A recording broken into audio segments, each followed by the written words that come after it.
Hey guys, tonight we travel across time and sand, deep into the sunburnt soul of North Africa. You're not standing in a palace or a castle, not yet. You're barefoot, squinting against the harsh glare of the Sahara, your throat dry from dust, your eyes scanning the horizon for movement. Camels grunt.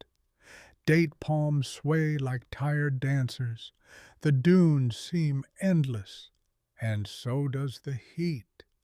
Welcome to the stage where one of the strangest, strictest, and most sweeping empires of the Middle Ages will rise from nothing.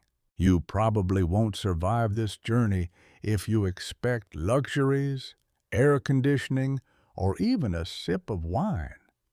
But then again, the Almoravids didn't either. They were born from sweat, salt, and sermons, warrior monks who thought comfort was a trap. So, before you get comfortable, take a moment to like the video and subscribe, but only if you genuinely enjoy what I do here. And if you're feeling chatty, drop your location and the time you're listening. Now dim the lights, maybe turn on a fan for that soft background hum, and let's ease into tonight's journey together. You begin at the edge of nowhere, what medieval maps barely bothered to name, the Western Sahara. Back in the early 11th century, this vast emptiness wasn't so empty. The tribes of the Sanhaja Confederation roamed here, especially the Lamtuna, a proud Berber group living along the desert's fringes. You travel with them under a deep blue sky, enduring days of wind-blown grit, nights that freeze your toes, and a rhythm of life built around herds, wells, and trade. Now, don't picture primitive nomads. These people weren't lost in time. They were plugged into one of the medieval world's most lucrative commercial networks. Picture long trains of camels loaded with Saharan salt, winding their way from Tagaza to Sijil Massa, exchanging their cargo for West African gold. Oh yes, gold, the kind that gleamed bright enough to catch the greedy eye of both merchants and monarchs far to the north. This region may have looked barren, but it was pulsing with riches and with risk. Tribal rivalries flared like brush fires. You attend a tense gathering under a makeshift leather canopy, where bearded elders argue over grazing rights and caravan taxes. Alliances shift with the wind. If a cousin insults a cousin, suddenly you're dodging spears at breakfast. It's in this boiling stew of wealth, piety, and violence that seeds of empire quietly take root. Some tribes begin to worry they've strayed too far from Islam. After all, they converted centuries earlier, but religion in the desert had become, well, let's say, flexible. People still clung to pre-Islamic customs, magic charms, ancestor worship, and the occasional drunken brawl didn't exactly scream strict Sunni orthodoxy. Historians still argue whether this spiritual slackening was exaggerated or real. What matters is that a few voices started calling for reform. One of them would change everything. But not just yet. You rise before dawn one morning, bleary-eyed, stretching beside a camel who seems equally unimpressed with the sunrise. You help load goods, salt slabs stacked like tombstones, bags of dried dates, copper trinkets, and you set off on the journey to Oude, a major trading post near the edge of the Sahel. At a dusty rest stop, you hear a rumor. There's a new preacher down south, someone stirring things up. Nobody says his name yet, but there's something electric in the air. The traders don't trust him. Too strict, too serious. Doesn't smile, someone mutters, but that's a story for tomorrow's fire. For now, you share roasted goat under the stars, passing around a cracked leather water skin. One of the elders tells you that long ago these very sands were ruled by kings. He talks of the Ghana Empire like it was a neighbor. To you, it sounds like legend.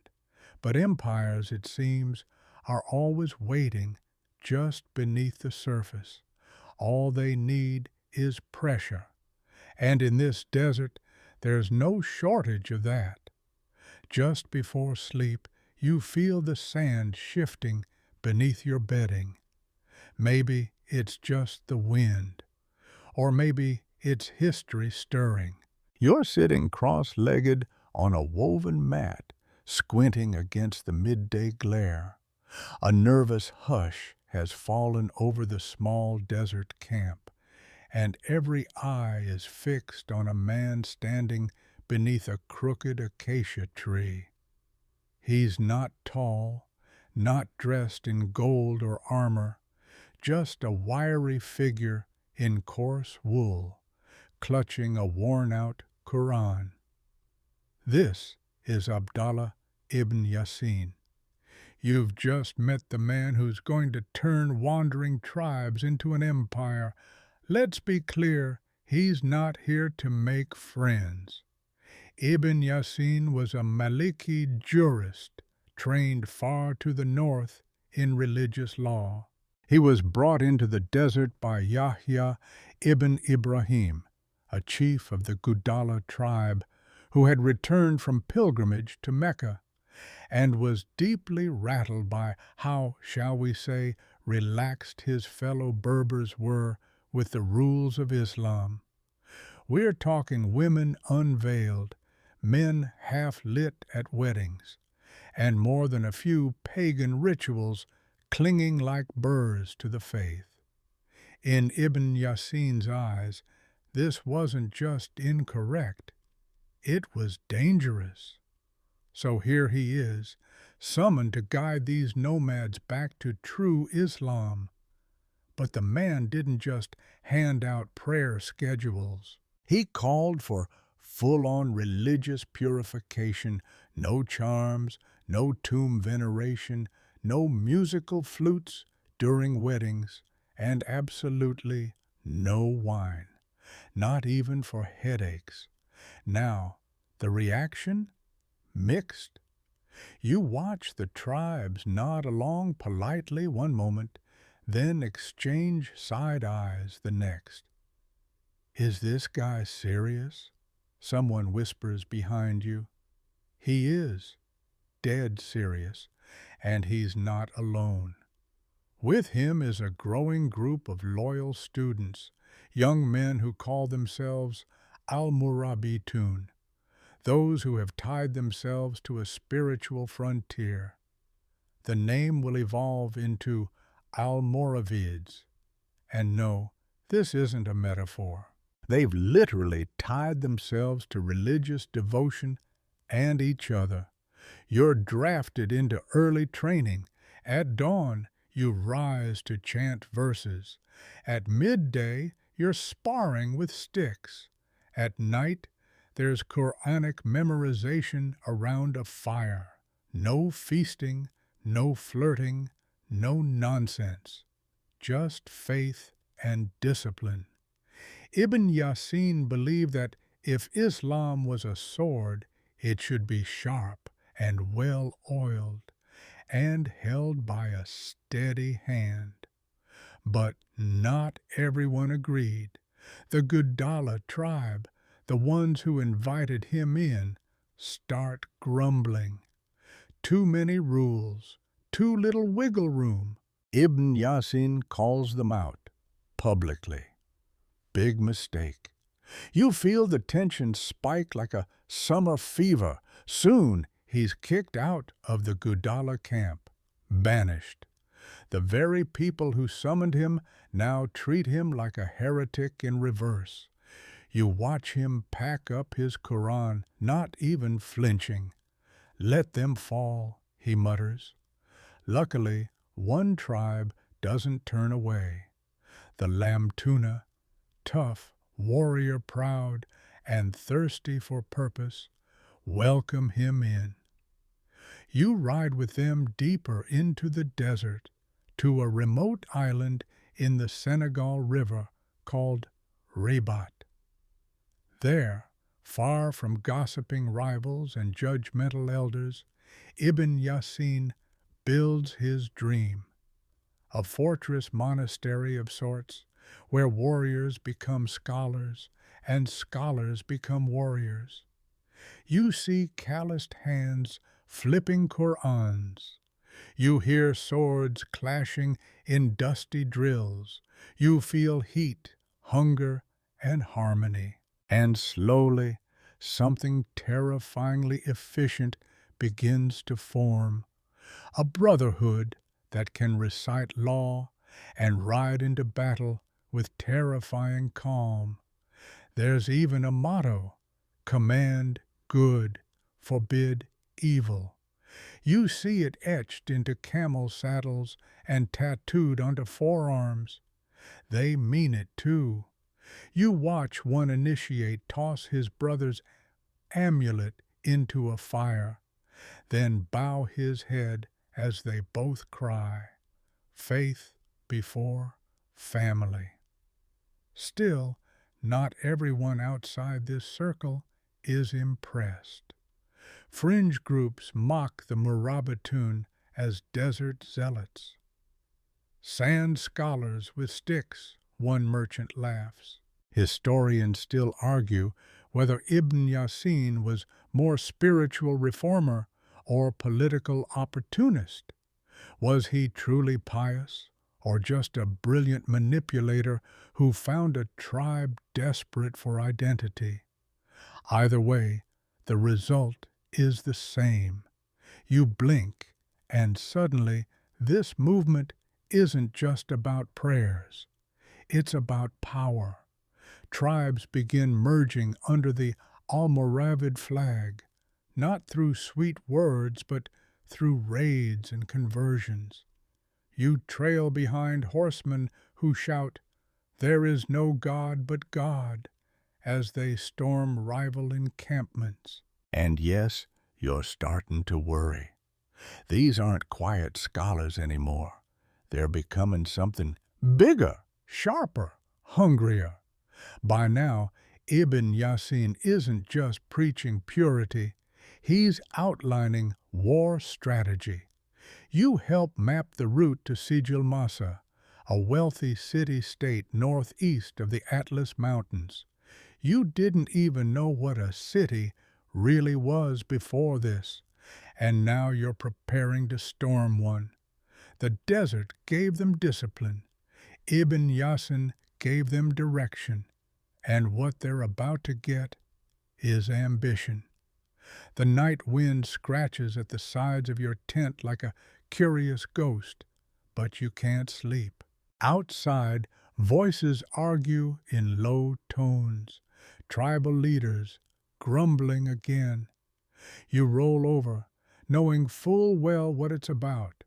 Too much preaching, too little patience, and definitely not enough loot. Welcome to the next phase of the Almoravid experiment, where holy intentions meet very human headaches.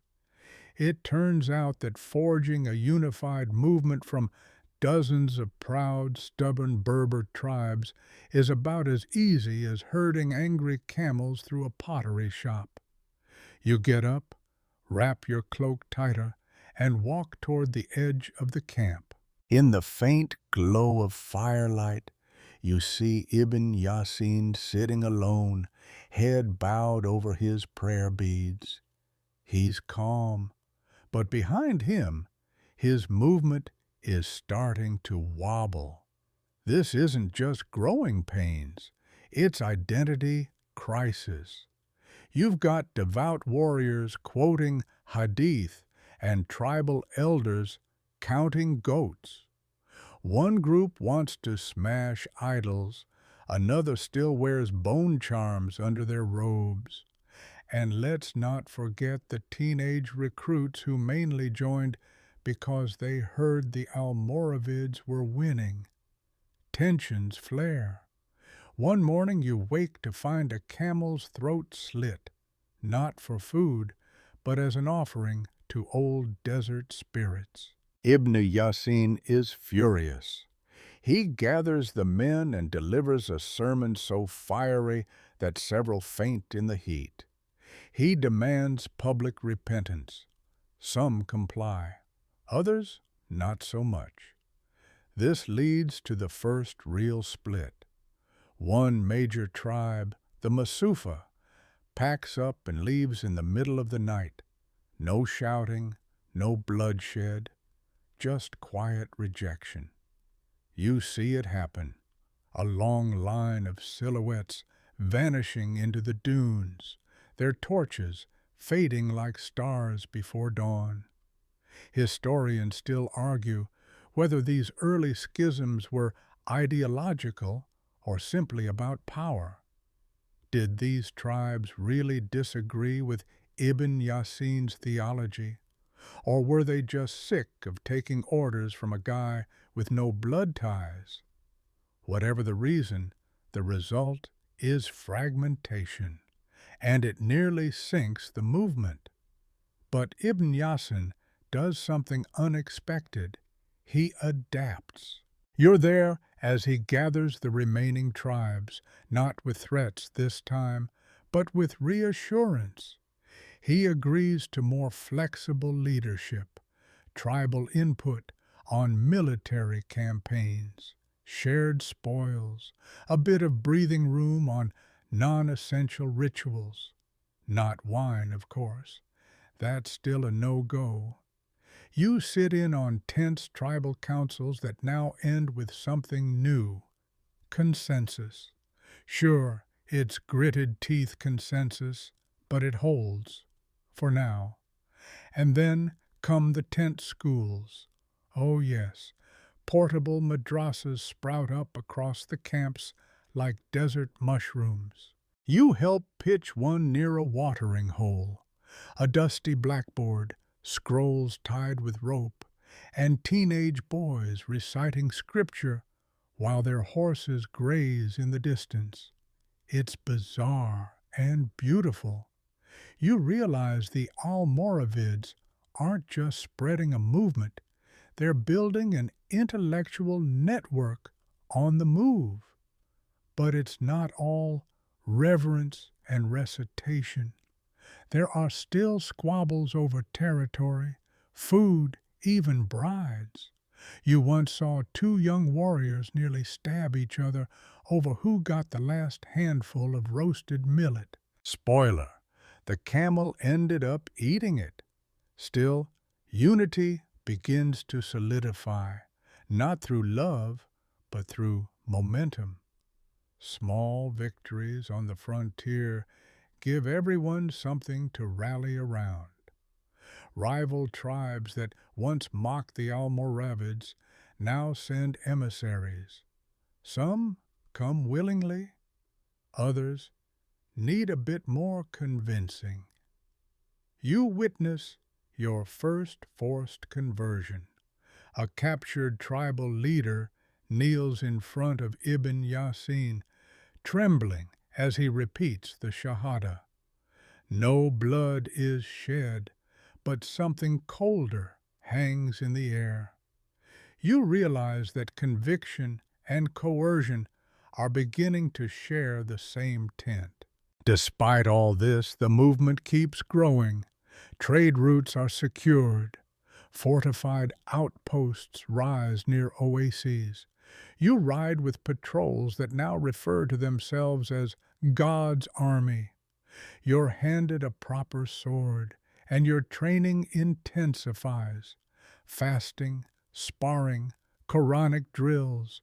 You've never been more exhausted or more alert. Then, disaster. In 1059, while scouting a rebellion in the south, Ibn Yasin is ambushed and killed. No heroic duel, no last speech, just a sudden, brutal death. You hear the news from a panicked rider. At first, no one believes it. You expect chaos, mutiny, a collapse. But that doesn't happen. Instead, something eerie takes hold. Silence. Then, ritual. You're part of the burial. Quiet prayers. Men weeping openly. And then, just as quickly, planning. The Almoravids don't dissolve. They double down. Leadership passes to Abu Bakr ibn Umar, a seasoned warrior and cousin of the late leader. Unlike Ibn Yasin, he's less about scripture and more about strategy, but he keeps the religious core intact. You realize the movement has become self-sustaining. The man may be dead, but the machine lives on. There's a strange moment of calm after that, like the eye of a sandstorm. You sharpen your blade. You recite your lessons. You look toward the mountains. Something's coming. And this time, it's not a sermon. It's conquest. Word count, 1072. You've never seen mountains before? The horizon has always meant sand, sky, and maybe the hump silhouette of a camel. But now, as you ride north with the Almoravid army, the land starts to ripple and rise. In the distance, the Atlas Mountains rear up like the spine of some ancient sleeping god, snow-dusted peaks glittering under the Saharan sun. You taste cold in the air. Your camel, frankly, hates it. This isn't just new scenery, it's a turning point. After years of preaching, purifying, and politicking in the desert, the Almoravids are marching north into territory ruled by Berber city-states that have grown rich, and, in the eyes of your commanders, soft. Cities like Sijil Masa and Agmat flaunt luxuries, gold coinage, marble courtyards, public baths.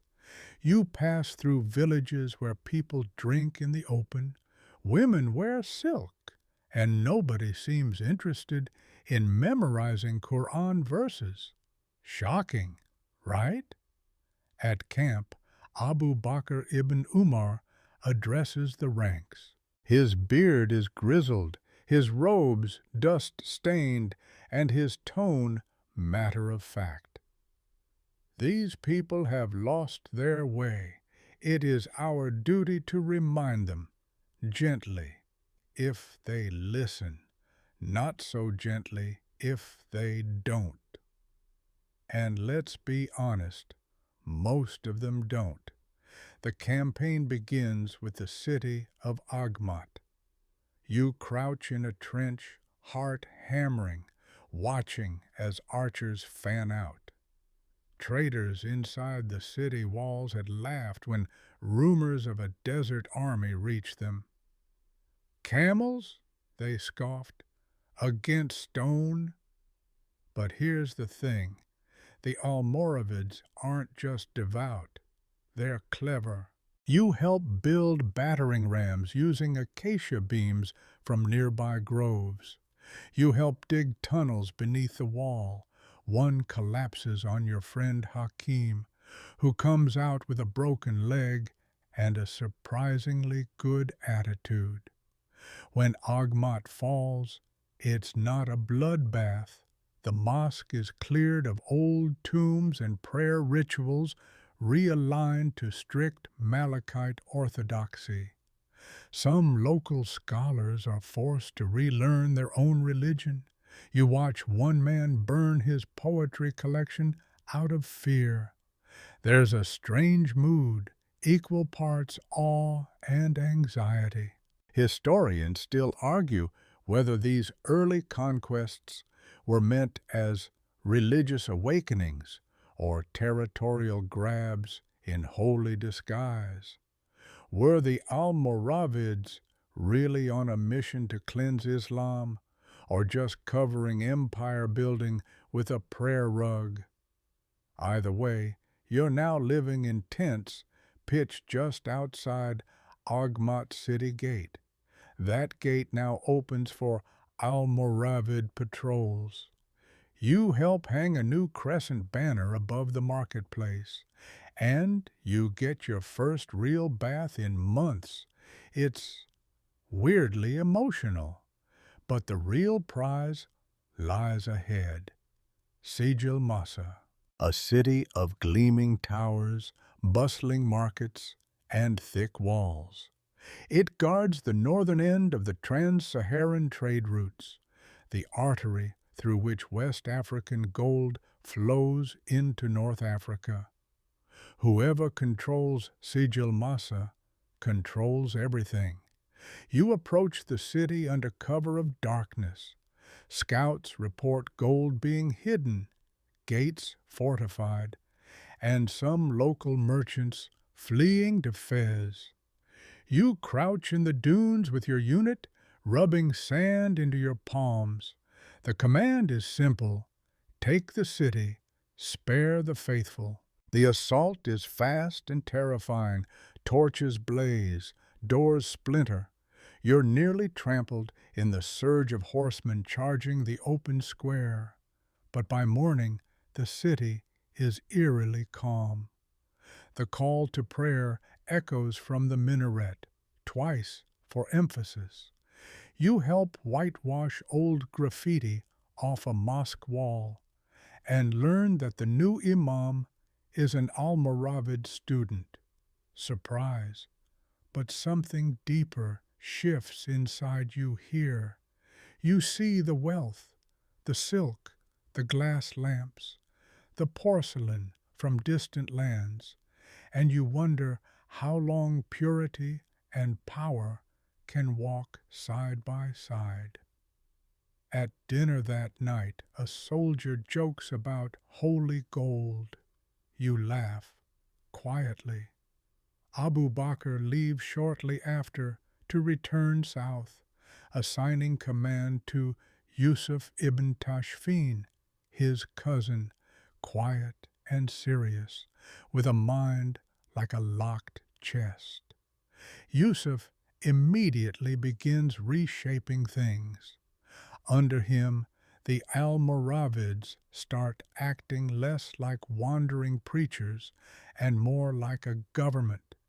You help draft new tax laws. You guard accountants. You try to stay awake during sermons about fiscal discipline. It's thrilling and a little terrifying. Under Yusuf, the campaign spreads. Town after town accepts Almoravid rule, sometimes by persuasion, sometimes by panic. The Desert Brothers, once mocked as ragged zealots, are now treated like kings. You help draw the first maps. You mark the new frontiers. You wonder, for the first time, how far this thing can really go. And at night, you still dream of dunes, but when you wake, it's stone beneath your feet. The sun rises behind you as you march along a packed trade road, the sound of clinking camel harnesses and murmured prayer filling the air. Ahead, lies another town, another checkpoint, another node in the gold and salt lifeline of North Africa. But this isn't just a military campaign anymore. It's a takeover of arteries. You, once a student warrior with sand in your teeth, are now something else entirely. A gear in an empire's economic engine. The Almoravids have realized something crucial. Sermons are good, swords are better, but money moves the map. And the map right now is moving fast. The trans-Saharan trade routes are older than your grandfather's grandfather, stretching from the gold-rich lands of Ghana and Tekrur in the south to the markets of Fez, Sijil Massa, and even Al-Andalus in the north. They are lined with salt mines, caravanserais, and the occasional opportunistic bandit. You ride alongside camel trains that take nearly 2 months to cross the desert, loaded with salt so valuable it's sometimes traded ounce for ounce with gold. And where there's gold, there's glory. You're stationed briefly at a checkpoint near the Draa Valley. It's not glamorous work, inspecting scrolls, weighing coin, overseeing caravan taxes, but it opens your eyes. You watch scribes record vast payments in gold dinars. Merchants haggle over Saharan salt slabs, and one nervous traveler try to smuggle ivory under his saddle blanket. It doesn't go well for him. But here's the kicker. All of this wealth is being funneled through the Almoravid war machine. Traders pay in taxes, cities cough up tribute, and suddenly your fellow soldiers are better armed, your tents better made, and your food, well, still mostly goat, but spiced goat. Abu Bakr's earlier campaigns had cracked the shell of these trade cities. Now, Yusuf ibn Tashfin is refining the system. You hear his name more and more. Quiet, calculating, unshakably devout. While others toast victories with poetry and plum wine, not that you'd dare, Yusuf is drawing plans. He wants roads maintained. He wants cities garrisoned. He wants corruption scorched from his bureaucracy like mold from bread. Historians still argue whether Yusuf was a brilliant centralizer or just lucky enough to ride the wave. Some even say he was too strict to last. But here's what you see. Yusuf understands that salt and gold will win him more loyalty than sermons or swords alone. One moment still sticks with you. A caravan from the south arrives, its camels sagging with gold dust. The traders are dark-skinned men from the Ghana Empire, polite but visibly nervous. They present tribute and are granted safe passage through Almoravid lands. As they pray beside you at dusk, you realize the scale of what's happening. From the forests of West Africa to the high courts of Spain, this network of wealth is now braided together by Almoravid control. But gold has a funny way of making enemies.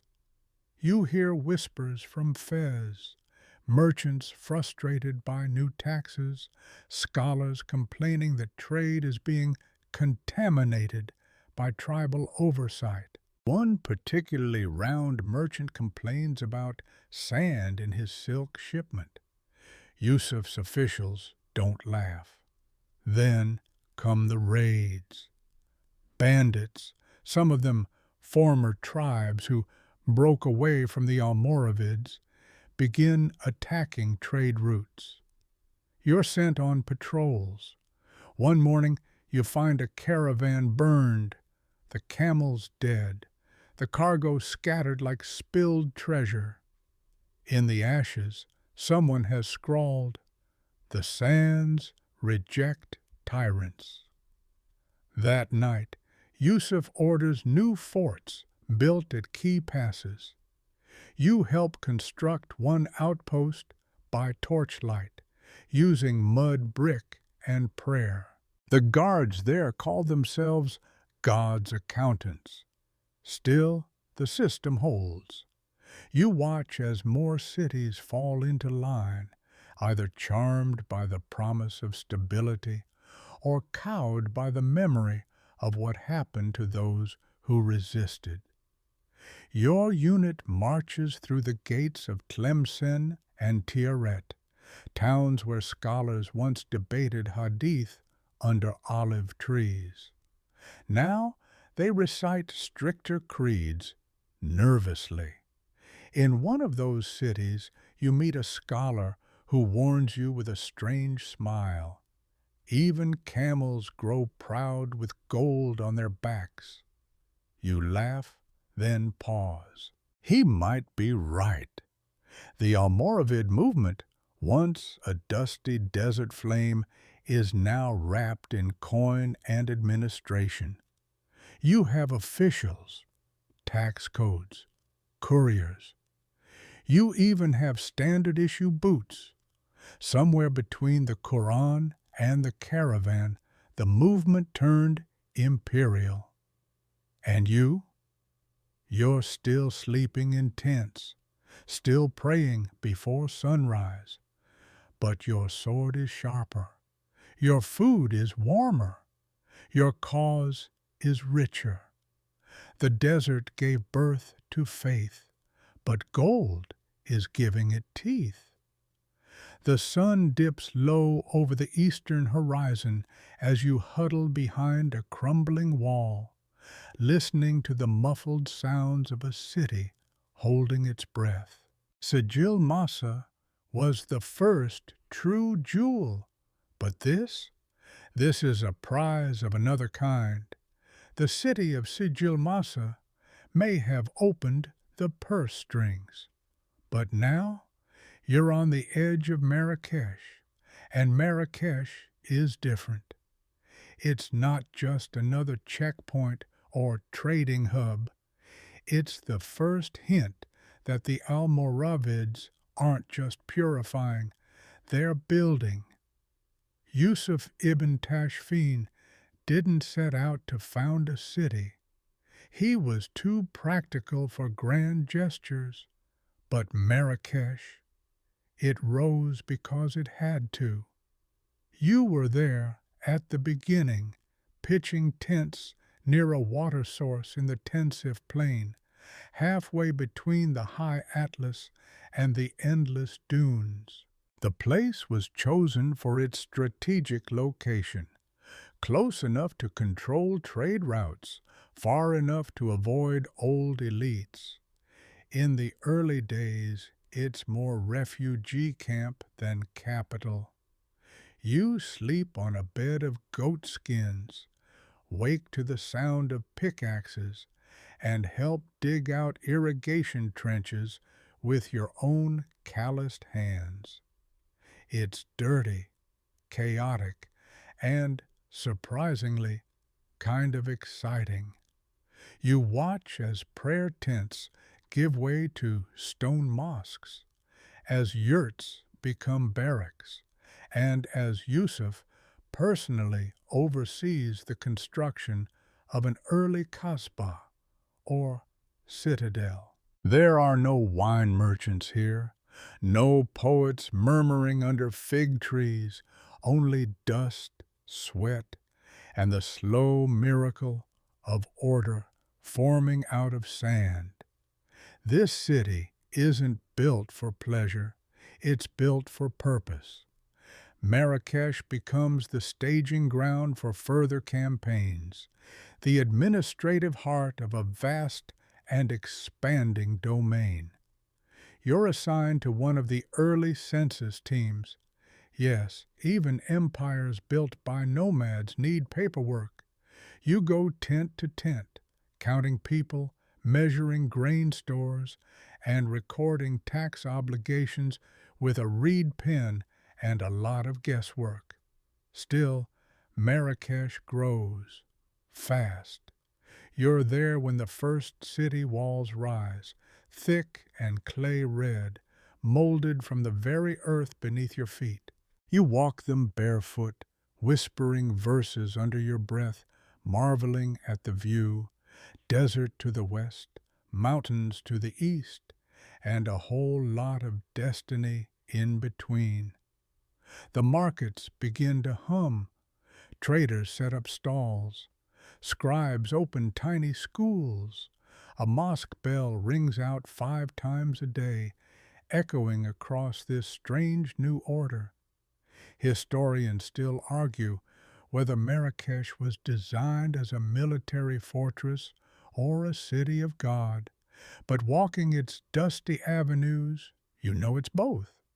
You also start noticing the tension. As the city grows, so does the need for labor.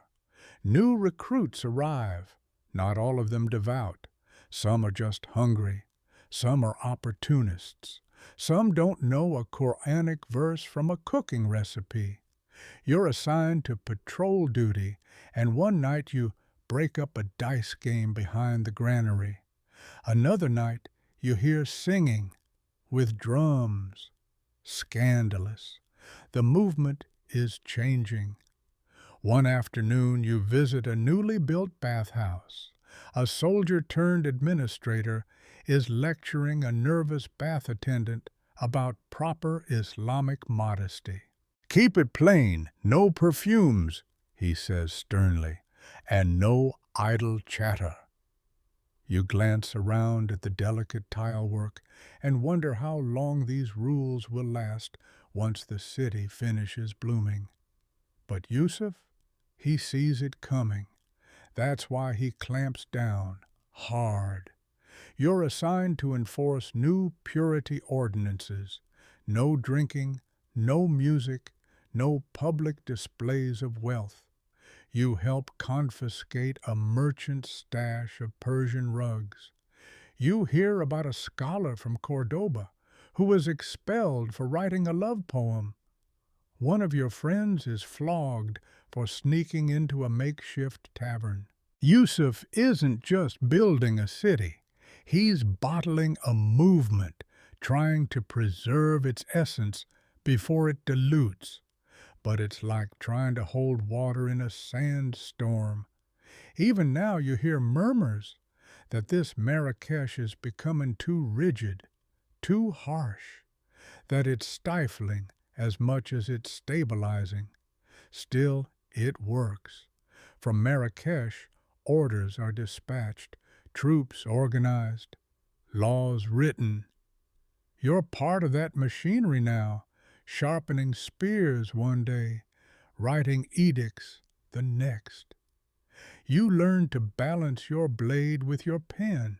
You've seen more cities fall in the last year than you ever thought possible, and always Marrakesh waits for you. It's the city that shouldn't exist, but does. A place born from purity and paranoia, discipline and dust. You walk its walls and feel both pride and unease, because you know what's coming. If this city is the heart, then the veins are pumping northward, toward Al-Andalus, toward a Spain teetering on collapse. You can feel it in the air. Marrakesh didn't just rise to shelter the faithful. It rose to launch the next phase. The mosque is packed, not for prayer this time, but for fear. You sit cross-legged near the back, sweating despite the early morning chill, as a trembling local imam recites from the Quran. His voice shakes, not from piety, but from the pair of grim-faced Almoravid guards flanking the mihrab. Welcome to the world of sermons by sword point. It's a strange sight, isn't it? These mosques used to be places of soft recitation, philosophical debates, the occasional wine-soaked poetry reading when the imam wasn't looking. Now, under Yusuf ibn Tashfin's rule, the atmosphere is tighter, clean, controlled. You can smell the dust where wall tapestries once hung, removed for being too worldly. You see ink-stained scholars watching their words like their lives depend on them, and sometimes they do.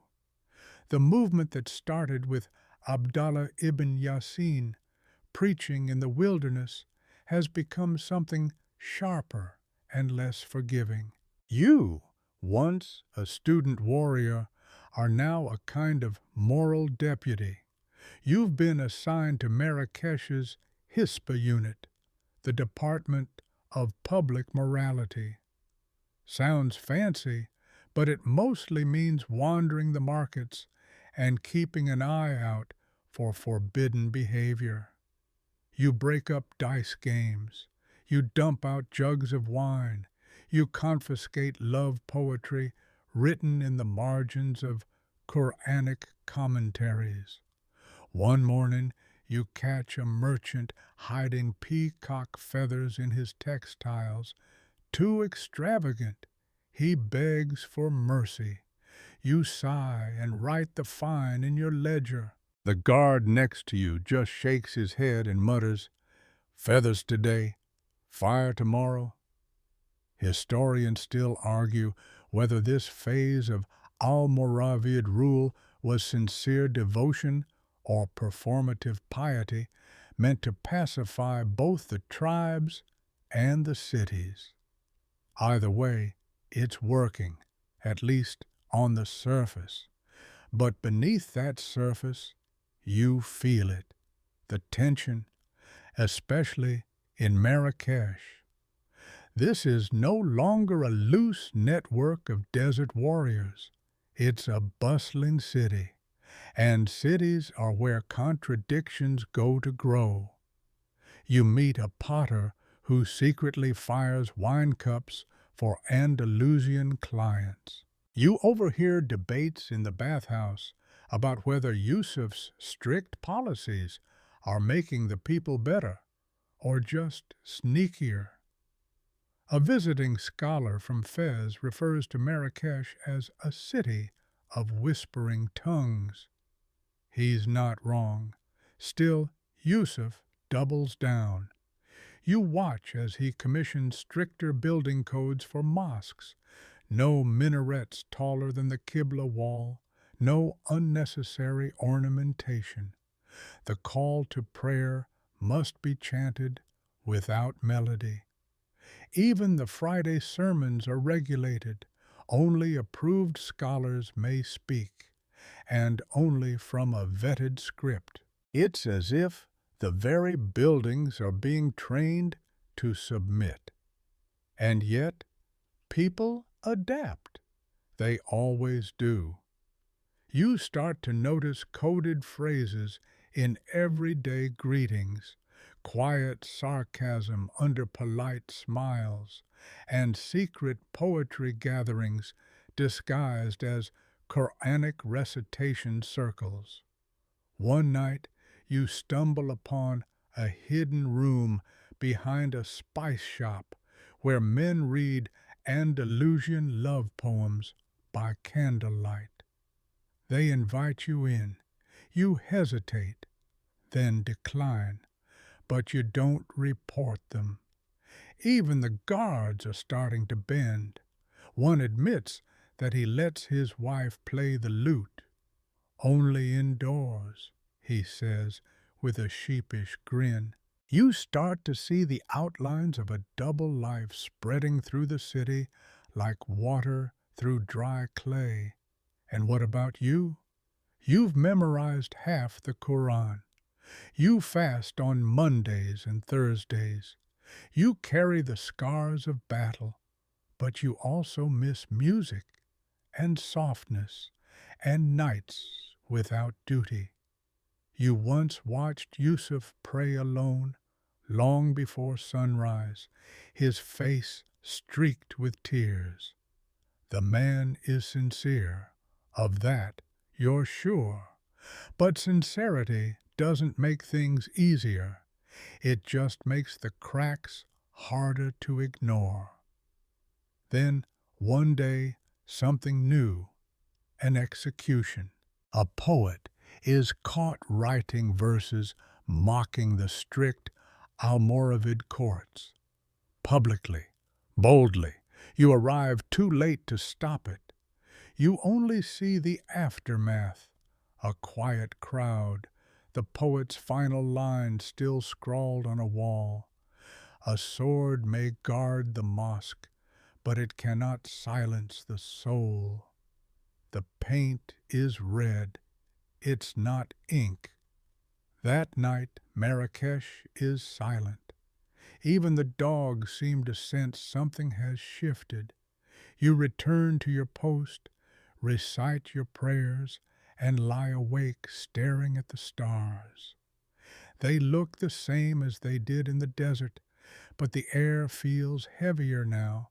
The sermons continue. The rules tighten. The city breathes through gritted teeth, and the empire moves forward, disciplined, powerful, and quietly cracking. You stand at the edge of the sea, the tang of salt and kelp curling into your nose, watching waves roll toward a shore unlike any you've seen before.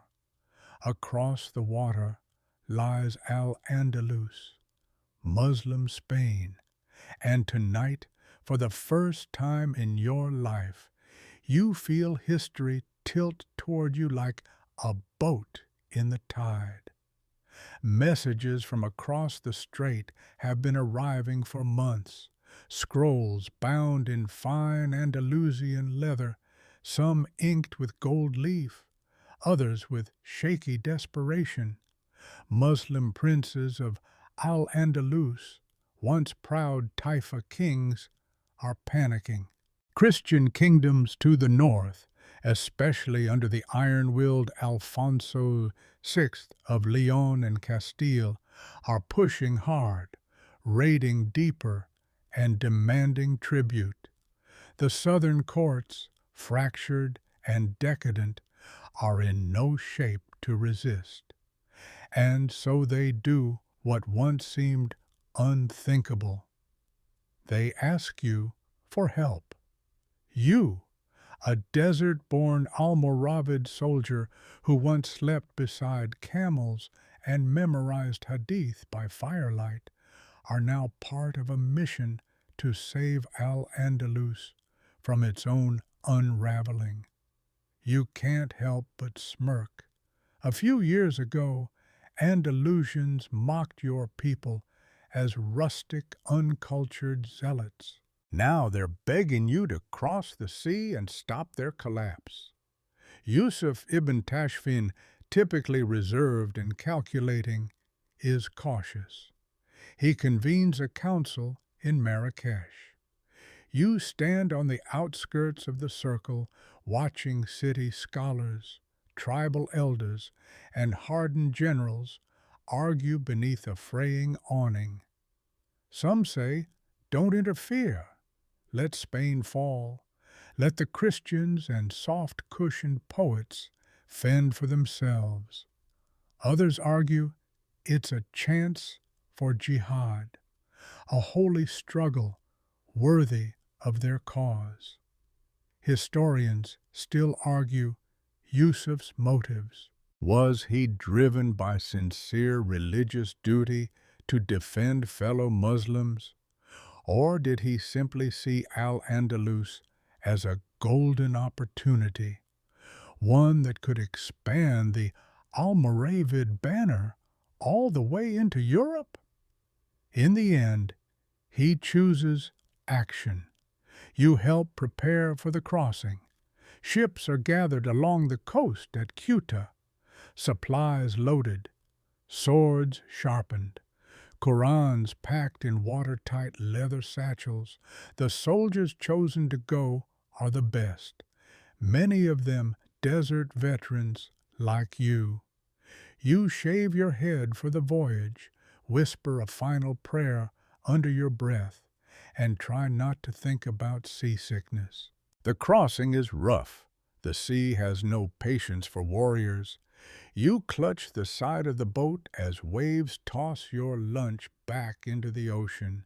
But eventually, land rises before you. Green hills, olive trees, unfamiliar birds. You've made it. You arrive in Algeciras. And oh, what a difference! The cities of Al-Andalus are like jewelry boxes. You walk through streets paved in polished stone. You hear lute music in alleyways. Courtyards bloom with orange blossoms. It feels unreal. You feel like a visitor from another world. Because you are. Andalusian nobles greet Yusuf with barely concealed nervousness. They usher him into palaces and pour mint tea from gilded pots, mumbling about honor and unity. But behind every smile, you sense fear. These men didn't invite a guest. They summoned a storm. Even your fellow soldiers are shocked.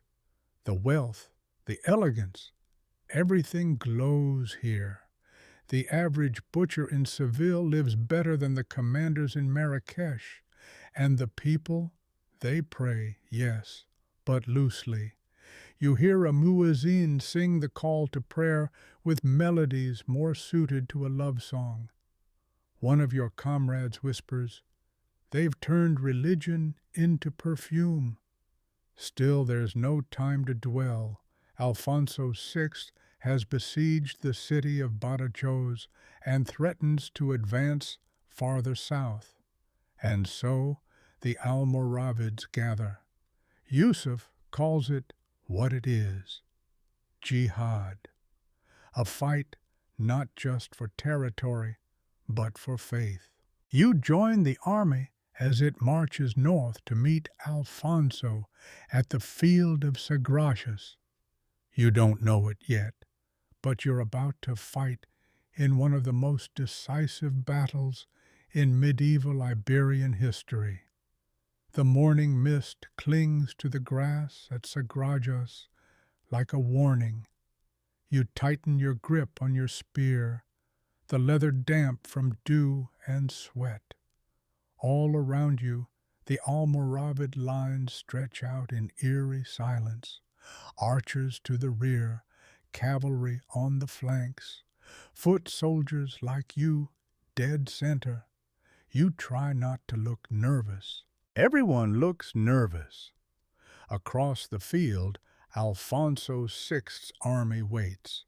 Christian knights in polished armor, their horses snorting clouds. Banners ripple in the breeze, lions, crosses, saints, and behind them, a sea of infantry. You're outnumbered, technically, but you've seen desert battles, and Yusuf ibn Tashfin didn't cross the sea for a fair fight. The night before, you heard him speak in the dark, no shouting, just a steady voice that made your heart pound like war drums. We fight not for gold. We fight to correct what has gone wrong in the world. Today God writes in ink made of blood and sand. Okay? So maybe a little dramatic, but it worked. The Battle of Sagrajas, also known as Zalaka, kicks off with the Andalusian Muslim forces engaging first. You're told to hang back, hidden in the second wave. It feels strange, watching others fight while you wait. You want to shout, to run forward, but orders are orders. Alfonso's army hits hard. His knights cut into the Andalusians with brutal efficiency. You see men trampled, lines broken. One young Andalusian sprints past your hiding spot, blood running from a gash in his neck, eyes wide with betrayal. The Taifa kings hadn't prepared for this. Then it's your turn. Yusuf unleashes the Almoravid main force like a thunderclap. You charge. The ground shakes. Spears snap. Arrows darken the sky like a swarm of furious locusts.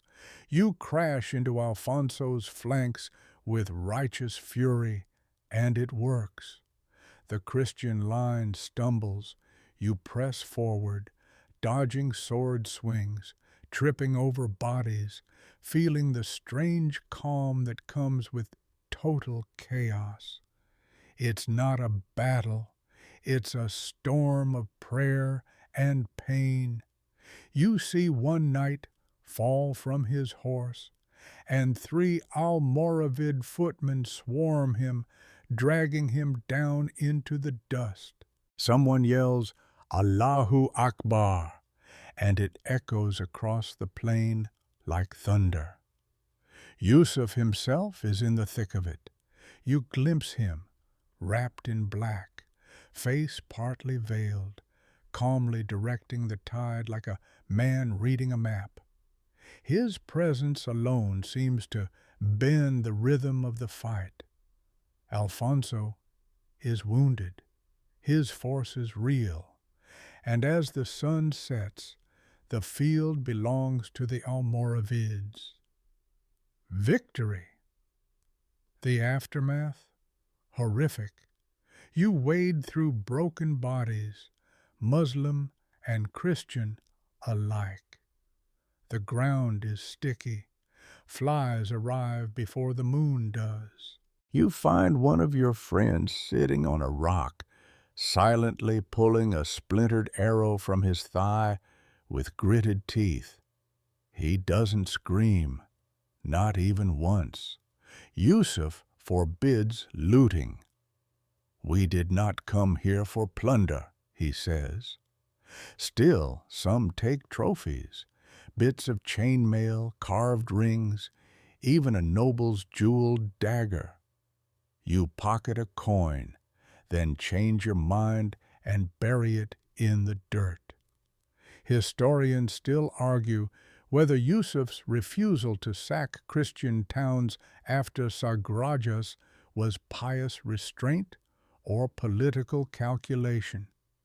Either way, it sends a message. The Almoravids aren't just another mercenary horde. They're here for something bigger. And yet the Taifa kings are uneasy. You return with the army to Al-Andalus and see it in their eyes. The smiles are tighter, the thank yous laced with fear. They'd hoped for a rescue, not a regime. You overhear one prince mutter, "We've traded one master for another." And perhaps he's right. The people, however, they cheer. The mosques are full. Gold flows. Peace, for the moment, returns. You're given a new post in Seville, a strange, beautiful city, its gardens lush, its fountains like soft applause. But the walls are watching. Yusuf remains in the background, observing, calculating. He doesn't return to Marrakesh. Not yet. He smells weakness in the Taifa kingdoms, and he doesn't plan to leave it unpunished. At night, you walk the orange blossom courtyards and feel something changing. You, who once herded goats and memorized hadith beneath the desert stars, now sleep under carved ceilings and silk blankets.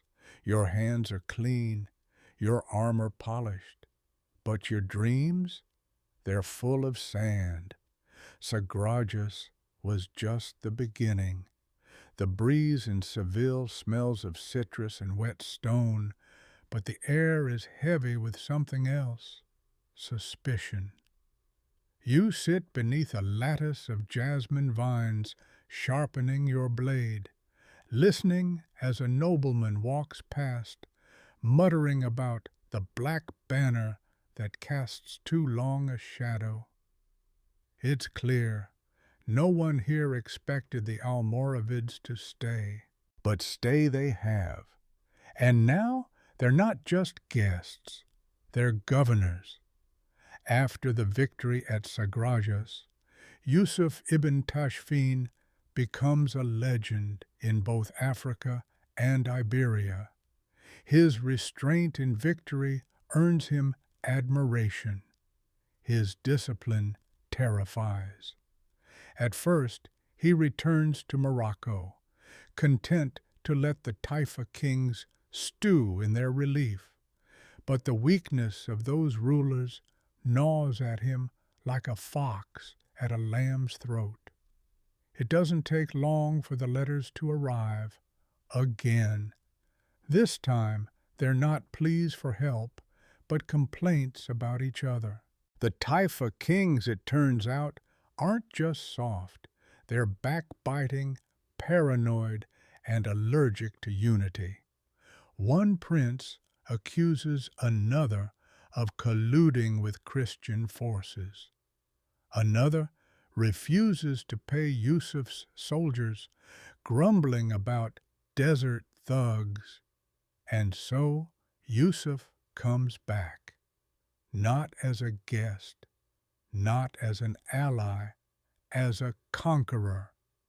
You're part of the second expedition across the Strait of Gibraltar.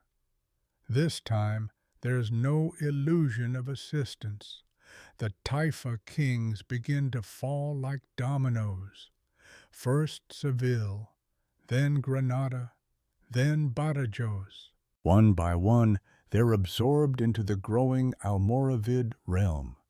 You remember Seville well, once ruled by the poet king Al-Mu'tamid, who could summon tears with a verse and enemies with a purse.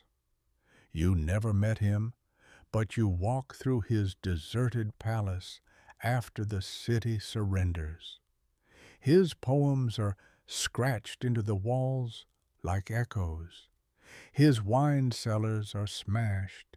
His loyalists whisper prayers for him as he's exiled to Morocco, an old lion caged by his own vanity. Yusuf doesn't gloat. He simply absorbs. Historians still argue whether these takeovers were inevitable. Did the Taifa kings truly invite their own demise, or did Yusuf overstep? Was it self-defense or ambition dressed in a prayer robe?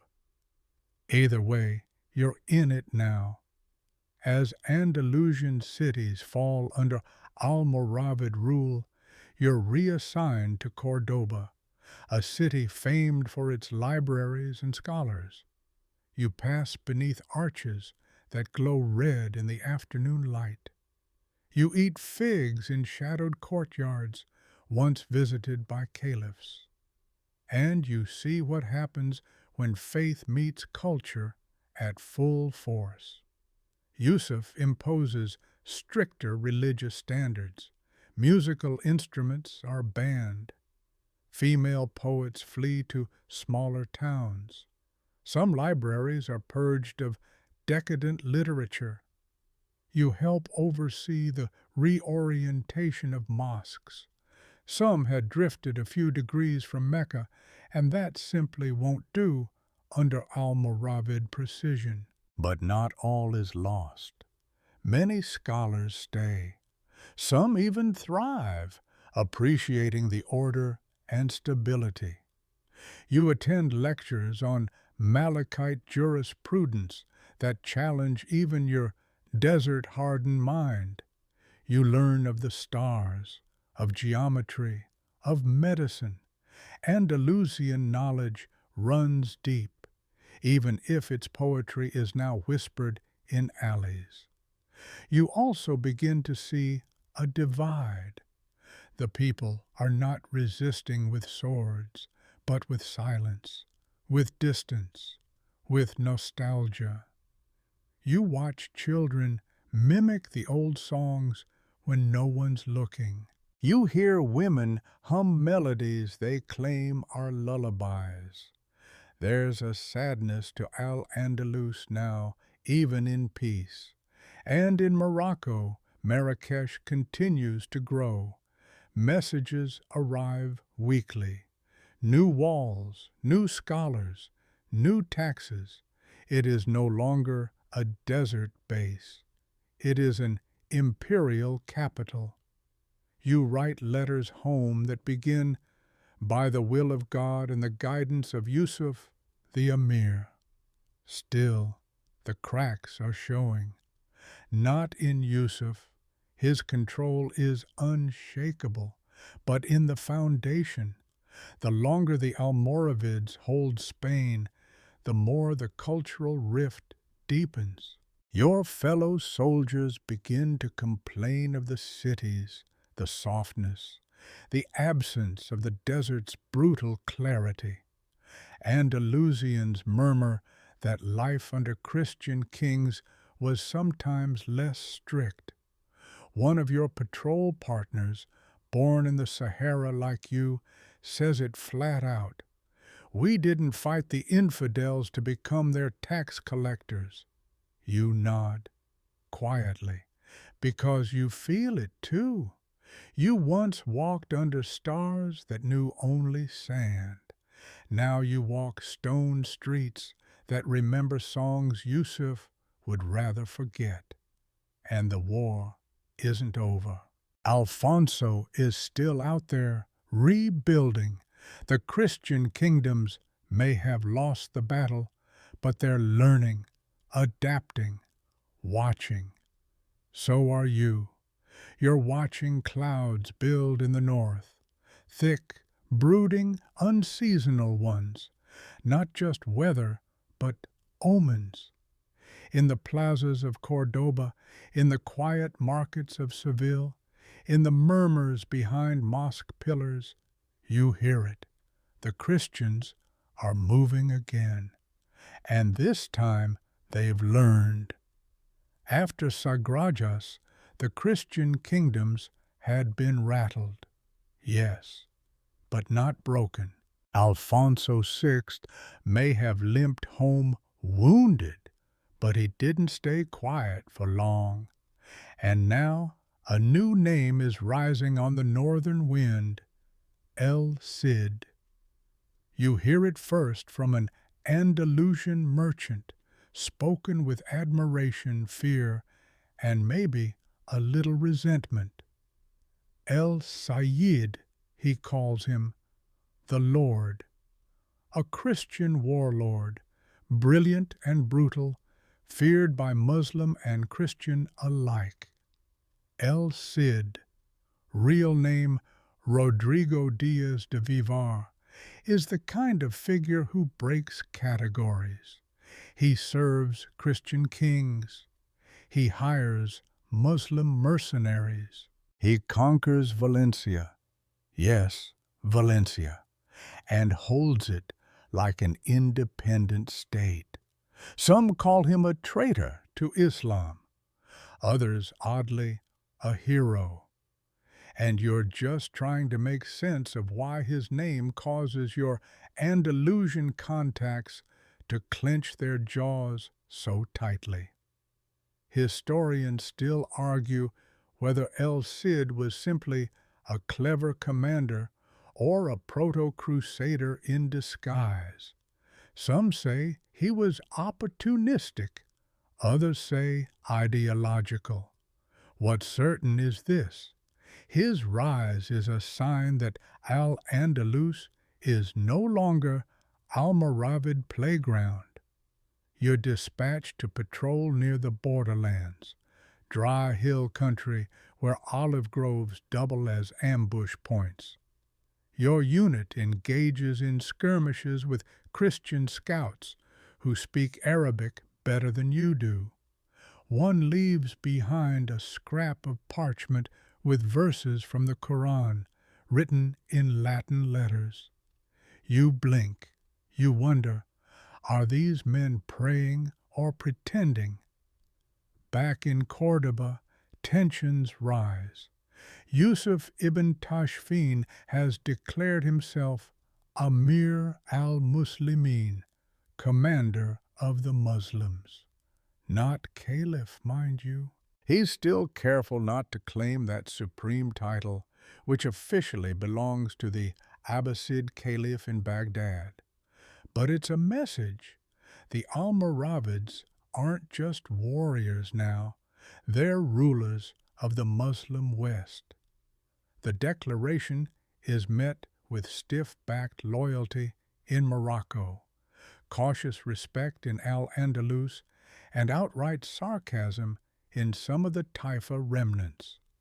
One former courtier quips, "He commands Muslims. Whether they listen is another matter." Still, Yusuf's hold is strong. Reinforcements arrive from Marrakesh, fresh-faced recruits, eager and dusty. You're assigned to train them. You teach sword forms by day and Quran verses by night. One boy asks you what music sounded like before the bands. You don't answer. Yet you notice something shifting. The Almoravid rule that once felt crisp and uncompromising now seems tired around the edges.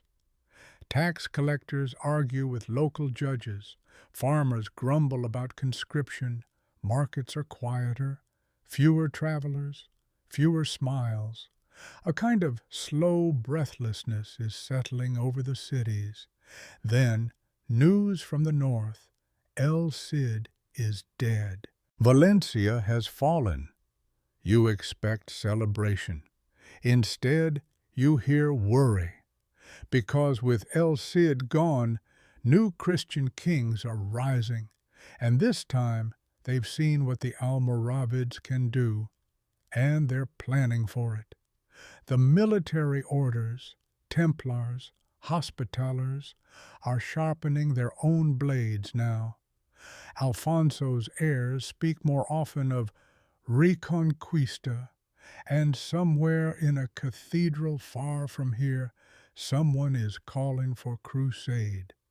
Your station briefly in Toledo, retaken by Christian forces just a few years prior. The city is half Christian, half Muslim, all tension. You speak to Muslim families clinging to their neighborhoods like birds nesting in a storm. You help a woman carry firewood. She thanks you in Arabic, then whispers, "It's coming, you know, something worse than Alfonso, something holy." You don't sleep well that night. Yusuf, now aging but still sharp, sends new commands. Bolster fortresses, tighten patrols, reinforce loyalty oaths. You feel the gears turning again, but slower this time, more rust than rage. The movement that started with desert prayer is now an empire stretched thin. Across the sea in Marrakesh, marble fountains murmur in palace courtyards. But here in Al-Andalus, the air smells like something brewing.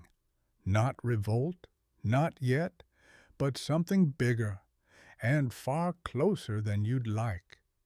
You're older now, not quite old, but older. The aches in your knees speak louder after long marches, and the sword on your hip feels heavier than it used to.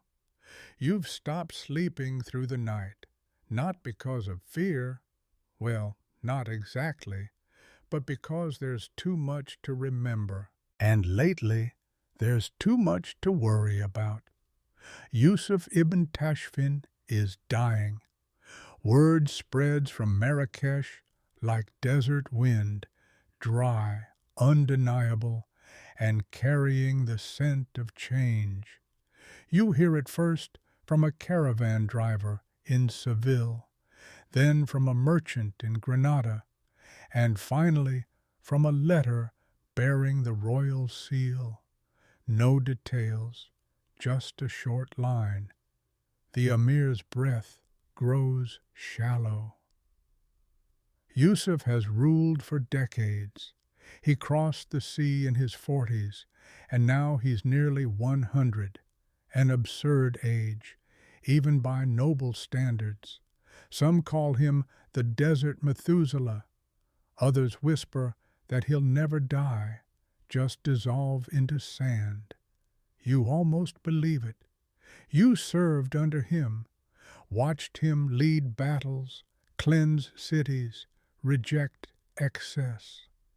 He was never flashy, never drunk on power, just resolute, a blade of purpose. But now the handle is slipping. The succession is already planned. His son, Ali ibn Yusuf.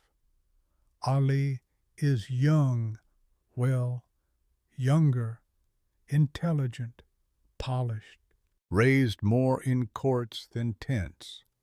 You remember seeing him once in Marrakesh, examining maps with scholars, while Yusuf prayed nearby.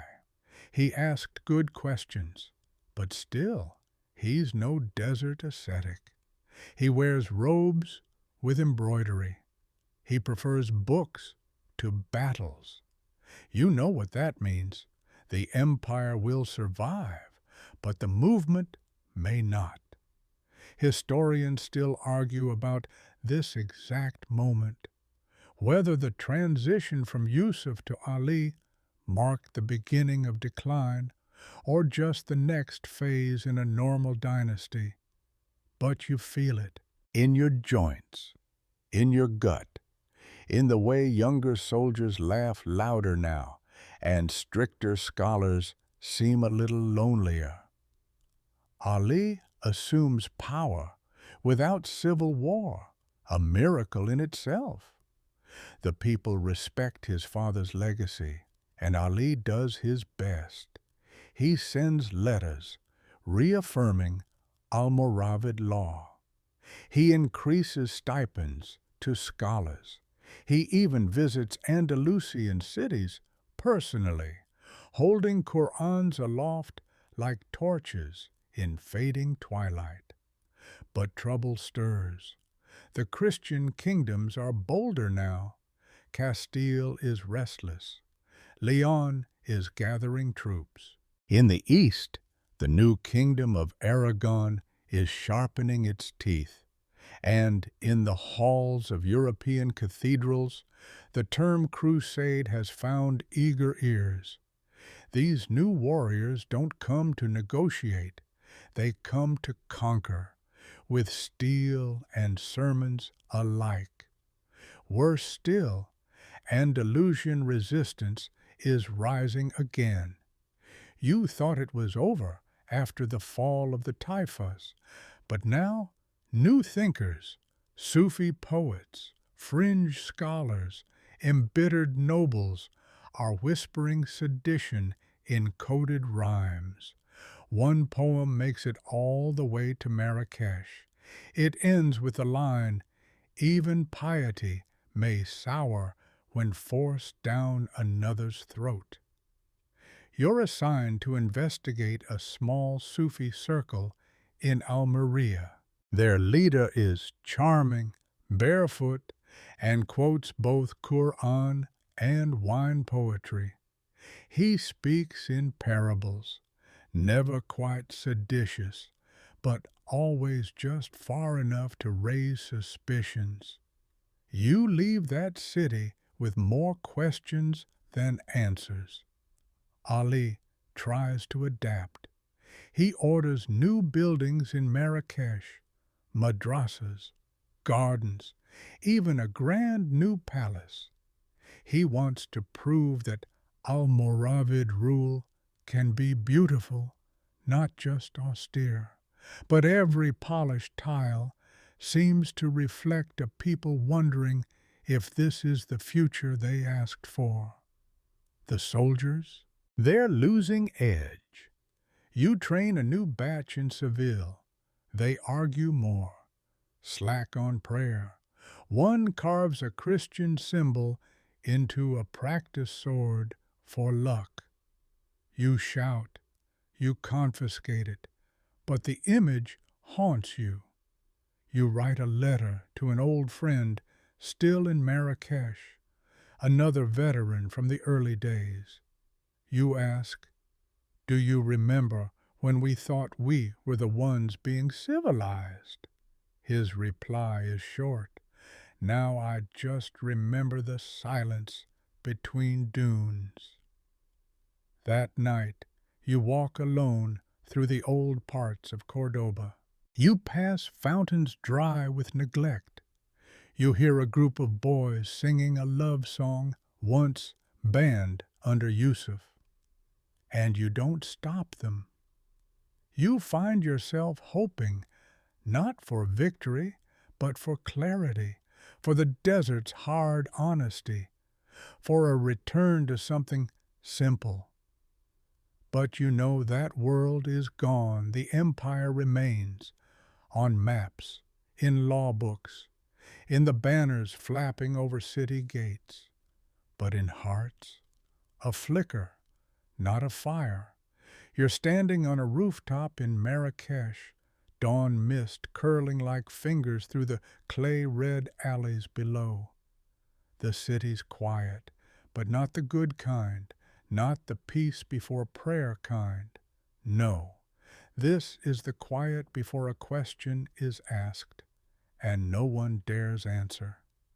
Ali ibn Yusuf rules now, and to the casual visitor, it still looks like an empire in bloom.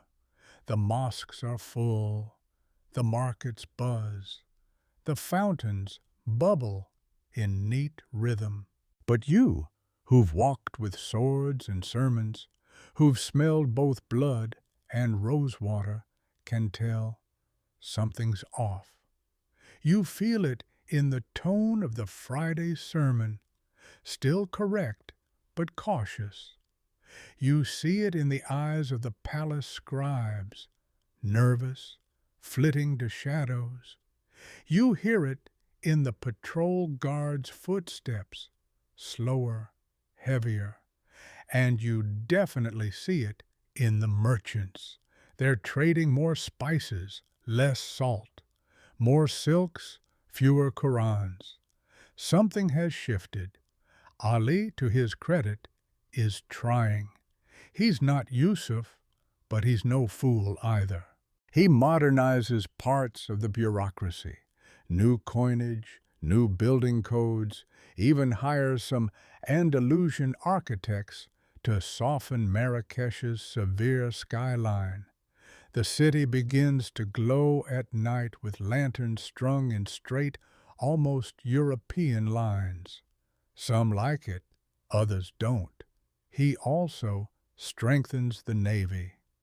You remember standing on a dock near Ceuta, watching new ships being fitted with reinforced hulls.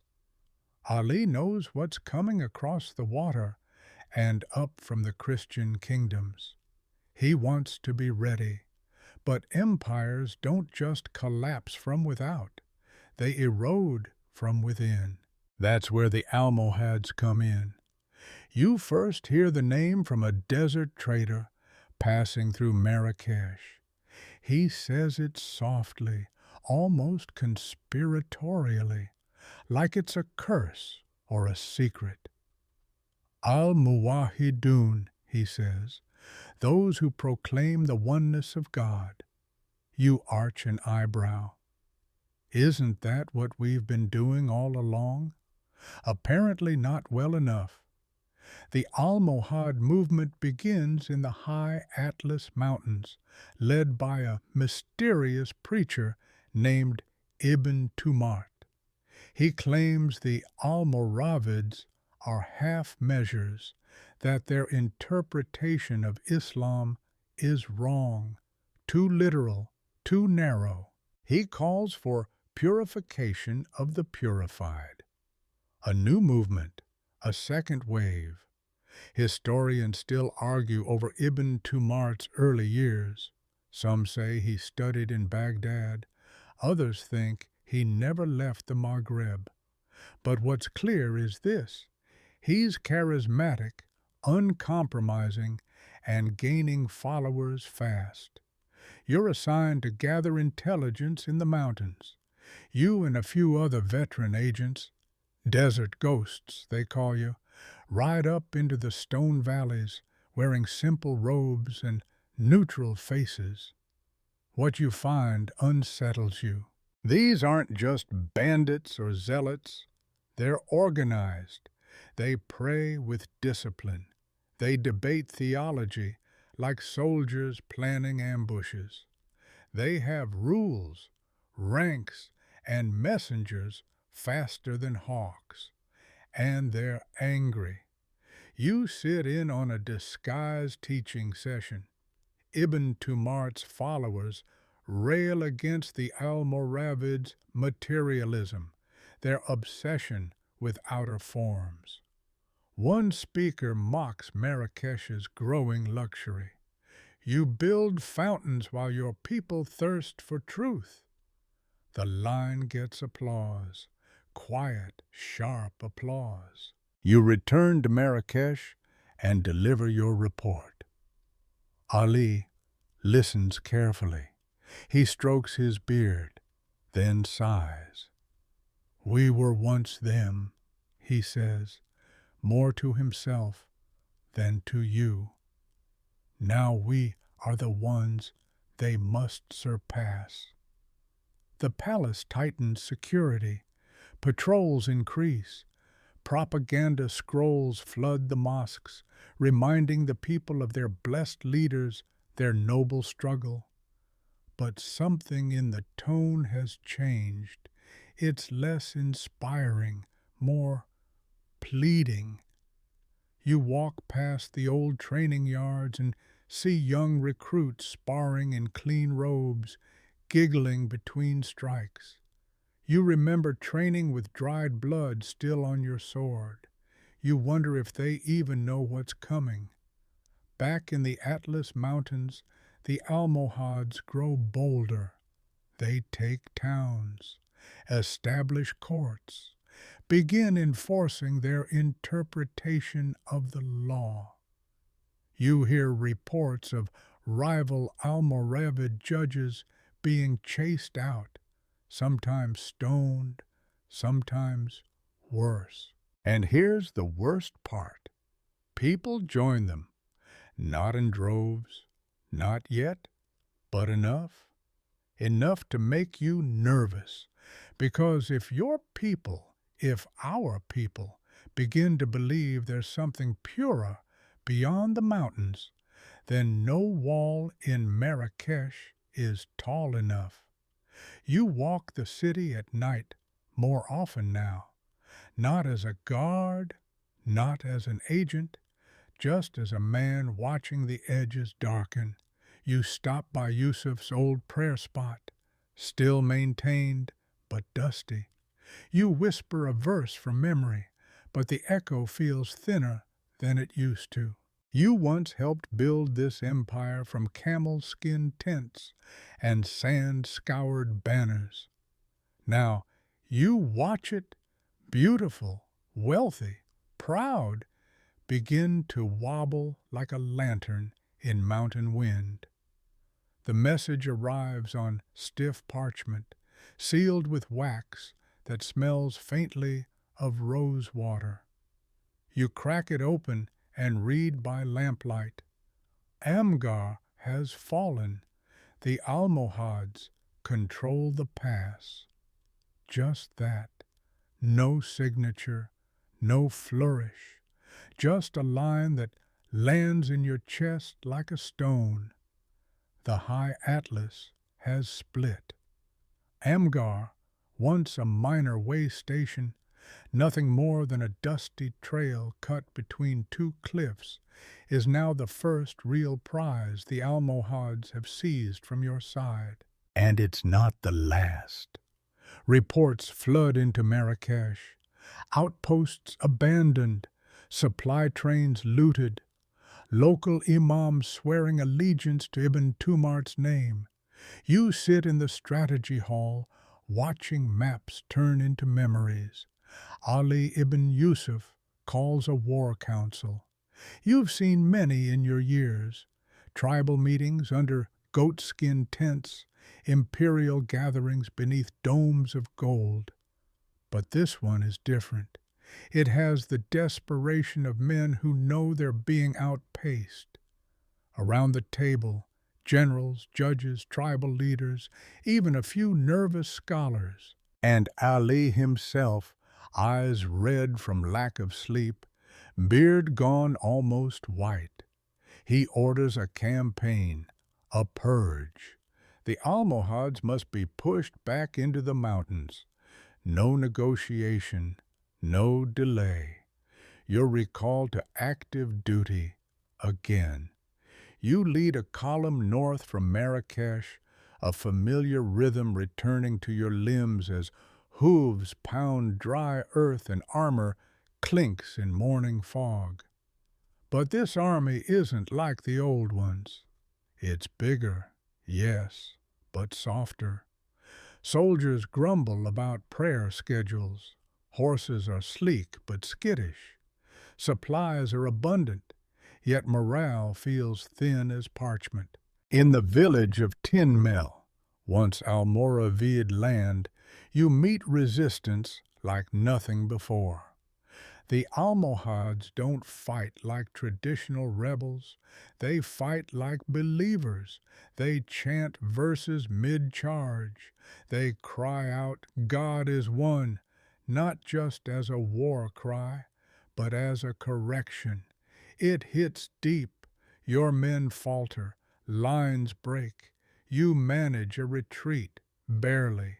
You return to Marrakesh with dust in your mouth and fewer soldiers than you left with. Historians still argue whether this first real defeat was tactical or spiritual. Did Ali underestimate Ibn Tumart's charisma? Or did the empire simply forget how to fight an enemy who believes harder than they do? Back home, silence reigns. Ali doesn't speak of the defeat publicly, but you see the signs. Patrols double, preachers are vetted, Sufi gatherings are shut down. A respected judge is arrested for praising Ibn Tumart's early scholarship. It's subtle at first, then clumsy. The people feel it. You pass a madrasa where students are burning old theology texts, either out of fear or confusion. You see young men whispering at night by lantern light. You catch a boy reciting a line from an Almohad sermon. The truth has no shade but itself. You pretend you didn't hear. You begin to wonder, is this how it started for us? You flash back to your early years, when you were the zealot, the true believer, the sharp blade sent to clean a corrupt world. You remember the fire in Yusuf's eyes when he spoke of purifying Islam, of cutting away excess, of returning to the root. Now that same fire burns in others. Only you're the establishment now. You try to push back.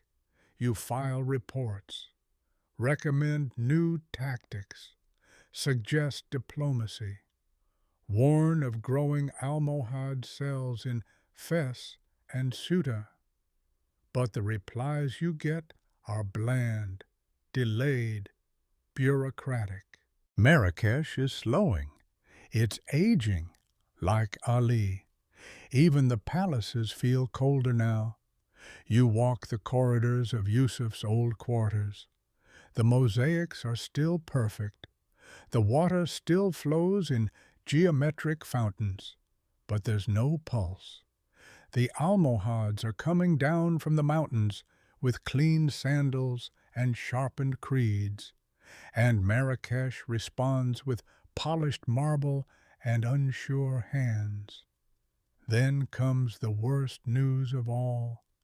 Ibn Tumart has died. You exhale, finally, a break? But no, it's the opposite. His death doesn't fracture the movement, it cements it. His successor, Abd al-Mu'min, is less of a prophet and more of a strategist. Where Ibn Tumart inspired, Abd al-Mu'min builds. Under him, the Almohads become not a rebellion, but a rival empire. You feel it in your bones, in your prayers, in the gaps between calls to prayer, where people used to say Almoravid and now murmur Almohad. The torch is slipping, and deep down, in a place you'd never admit aloud, not even in the mosque, you start to wonder if it's time for someone else to carry it. You never thought you'd see Marrakesh tremble. But now, in your old age, you feel it. The ground doesn't shake, not physically at least, but the tension, the whispering, the quiet glances exchanged by soldiers and scholars alike. It's an invisible quake rattling through the bones of an empire built on discipline, dust, and divine decree. Abd al-Mu'min isn't just leading the Almohads, he's transforming them. What started as a mountain movement of strict monotheists is now an organized, expanding state. Cities fall to him not only because of military might, but because people, even devout Almoravid citizens, are losing faith in the old ways. The younger generation doesn't remember the early zeal. They remember taxes, censorship, stories of Yusuf's austerity passed around like bedtime scoldings. Now they look north and see something new, something energetic. The Almohads are rebuilding roads, funding scholars, and preaching with a clarity that, frankly, reminds you of yourself decades ago. Still, Ali ibn Yusuf tries. He's not weak, just outpaced. After the failed campaigns in the Atlas, he shifts strategies.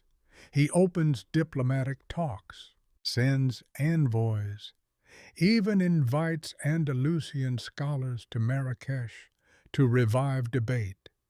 He builds a new madrasa named in Yusuf's honor. It's beautiful.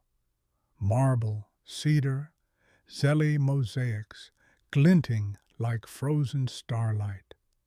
But beautiful isn't enough. Historians still argue whether this phase, Ali's late reign, was a genuine effort to modernize or a desperate attempt to hold on.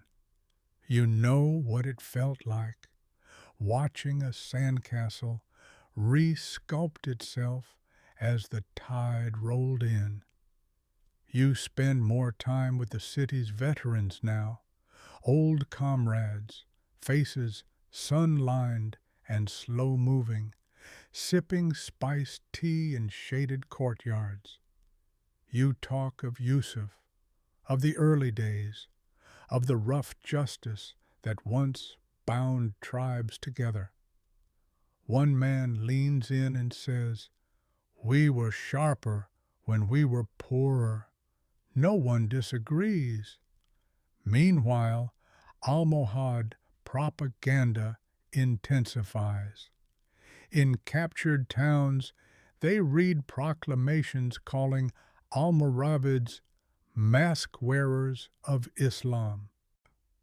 They claim Ali's courts are infected with surface piety. You've read these messages, you've felt their sting, and now comes the worst part. It's not the battles, not even the losses, it's the desertions. Young soldiers slip away in the night, vanishing into the mountain roads. Some say they were bribed, others, true believers, the kind who quote Ibn Tumart from memory and carve his name into their swords. One boy, barely 18, drops his Almoravid banner at your feet before walking off into the dark. "I want the truth," he mutters. You don't chase him. You couldn't even if you wanted to. Your legs aren't what they were. And then Fes falls, not with a scream, but a sigh. Fes, the cultural jewel of the Maghreb, renowned for its scholars, artisans, and centuries of refinement, taken by the Almohads after minimal resistance. Its people welcome the new rulers, not with joy, perhaps, but with acceptance, relief even. It's a gut punch to Marrakesh. The court reels. Ali calls for another emergency council. You attend, sitting quietly along the back wall, watching as panic ripples through the air like heat waves over stone. One advisor suggests negotiating a split. Let them have the North, he says. We'll preserve the South. Another, more devout, calls for all-out holy war. Burn their cities, he spits. Make the mountains tremble. Ali says nothing for a long time. Then, quietly, he says, "We are not fighting armies anymore. We are fighting a future that believes itself righteous." That line sits in the room long after the council ends. You return to your quarters, wash, pray, stare out over the rooftops of Marrakesh as twilight slides in, honey-colored and still. The city is quieter than usual. Even the minarets seem hesitant. And you, who've lived through Yusuf's rise, the conquest of Al-Andalus, the fires of Sagrajas, and the cold sermons of Reconstruction, you finally understand what decline feels like. It's not collapse. It's not drama. It's erosion. A slow, patient unweaving of what once seemed eternal. That night, you can't sleep. Not from fear, not even from sorrow, but from the realization that history never promises permanence. Marrakesh wakes you early, before the call to prayer, before the market rustle, before the courtyards begin their slow bloom of voices. The city, still in shadow, breathes a little shallower now. You can feel it, like the sigh of a once proud man who's forgotten what exactly he was proud of. The Almohads are closing in. After the fall of Fes, their momentum becomes unstoppable. Town after town in the Maghreb declares for Abd al-Mu'min. They're not just accepting his rule, they're embracing it.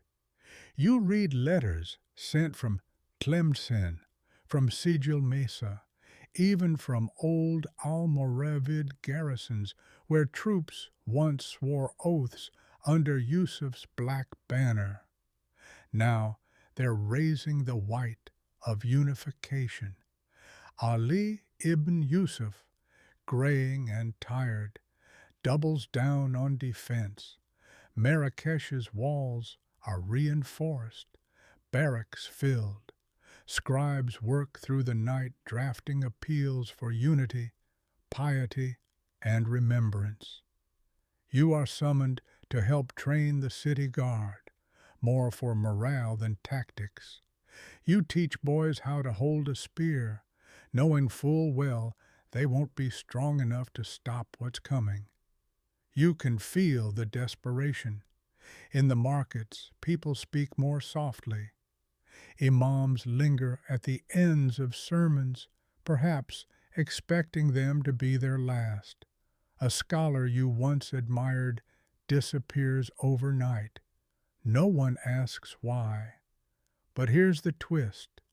Ali dies quietly. No grand battle, no assassination, just the steady dimming of a man who carried too much for too long. Some say he died of illness, others grief. Historians still debate which. You hear the news not from a herald or messenger, but from the silent tolling of mosque bells and the black banners that suddenly bloom from minarets. He is buried in a simple ceremony. You attend, standing among the last of the old guard. You remember Yusuf's funeral, huge, defiant. Ali's feels like a fading ember. His successor, Tashfin ibn Ali, inherits not a throne, but a funeral procession with tax records. Young, untested, and unlucky, he tries to assert control. He orders counterattacks, rallies tribes. He even writes to distant Andalusian governors asking for reinforcements. But no one comes. Even you know the end is near. You feel it in your spine as Tashfin's name is barely spoken in the street. He's not hated, just irrelevant. And soon he meets the fate that defines this generation. Death at Almohad hands. Cornered in the mountains of the Maghreb, Tashfin is killed in retreat. Some say he fell from a cliff, others that he was beheaded. The accounts disagree. What's certain is this: he dies running, and with him dies the illusion that the Almoravids can hold the line. You spend more time in prayer, not out of fear, but out of respect. Respect for the silence of endings. And yet, Marrakesh holds on, barely. It becomes a city haunted by its own architecture. The mosques still echoing Yusuf's sermons, the walls still whispering the battle cries of Sagrajas, the schools repeating lessons as if repetition could restore glory. You begin sorting through old letters, dispatches from campaigns, crumbling parchment with Yusuf's own seal. You find one note from an Andalusian poet thanking you for saving her son during the conquest of Seville. You barely remember it, but the words, they matter now. The Almohads approach the city with no haste. Like lions, knowing the antelope is tired, they camp outside, send envoys, offer amnesty, surrender and be spared, stay and burn. You're called again to advise. You sit with remaining generals, few of whom have seen real combat. They ask your opinion. You tell them the truth. You cannot defend an idea that no longer lives in the hearts of its people. There's silence after that. A few days later, Marrakesh surrenders. It's almost quiet. The gates are opened at dawn. No catapults, no fire. Just the steady tramp of white-robed almohads entering the city, placing guards at key sites, and unrolling banners bearing the Tawhid, the oneness of God. And so the city falls, not with screams, but with a sigh. You watch from a rooftop again as the same sun that once warmed an empire now rises over a new one. You lived long enough to see both. You don't flee Marrakesh, you stay. Why? Maybe loyalty, maybe exhaustion, maybe curiosity, because part of you wants to see what comes next. The city that once echoed with Yusuf ibn Tashfin's commands is now murmuring in a different dialect of power. Same prayers, new cadence. The Almohads, in victory, move swiftly but methodically. There's no mass slaughter, no destruction of the city's famed mosques or gardens. Instead, they cleanse, recalibrate, reform. One by one, Almoravid judges are replaced by scholars who trained under Ibn Tumart or his successors. Books are reviewed, libraries purified. Some manuscripts vanish entirely, others are rewritten. The mosque sermons change tone. No more fire and sand metaphors. The Almohads preach with scholarly precision and terrifying certainty. The call to prayer feels sharper now, and you, once a symbol of the past, are tolerated. Barely. They know who you are. They know what you did. You expect exile. Instead, they assign you a minor role in the city guard, likely out of some twisted respect. You wear no insignia, carry no blade, just walk, watch, record. You move through streets you once patrolled with confidence, now lined with fresh white banners and Almohad sentries who greet you politely, warily. They are younger, more efficient, less inclined to joke. You attempt small talk once, mentioning how Marrakesh used to smell more of olives than incense. The soldier just blinks at you. You return to your quiet courtyard, passing Yusuf's old palace, now sealed and guarded. It's been renamed Beit al-Tawhid, the House of Unity. Historians still argue over how much of the Almoravid legacy the Almohads preserved. Some claim they destroyed everything. Others say they absorbed more than they admitted. You live it firsthand, and it's both. They erase loudly, but keep the foundations. They tear down Yusuf's old prayer space, not publicly, not ceremonially. You just walk by one day and it's gone. The stone tiles are stacked like discarded history. You salvage one and keep it in your room, just a square of cool gray stone, weightless, heavy. Worse than erasure is the replacement. One afternoon, a new Almohad judge publicly mocks the Almoravid obsession with surface piety. They measured beards with rulers and forgot how to measure hearts. It gets a laugh. You say nothing, but your heart, once dry and disciplined, flutters like a page in the wind. Then comes the final verdict. A decree. Any surviving Almoravid loyalists must either swear allegiance to the new caliphate or leave the city. You aren't named, but you're not missed. So you go south into the desert, not fleeing, just returning.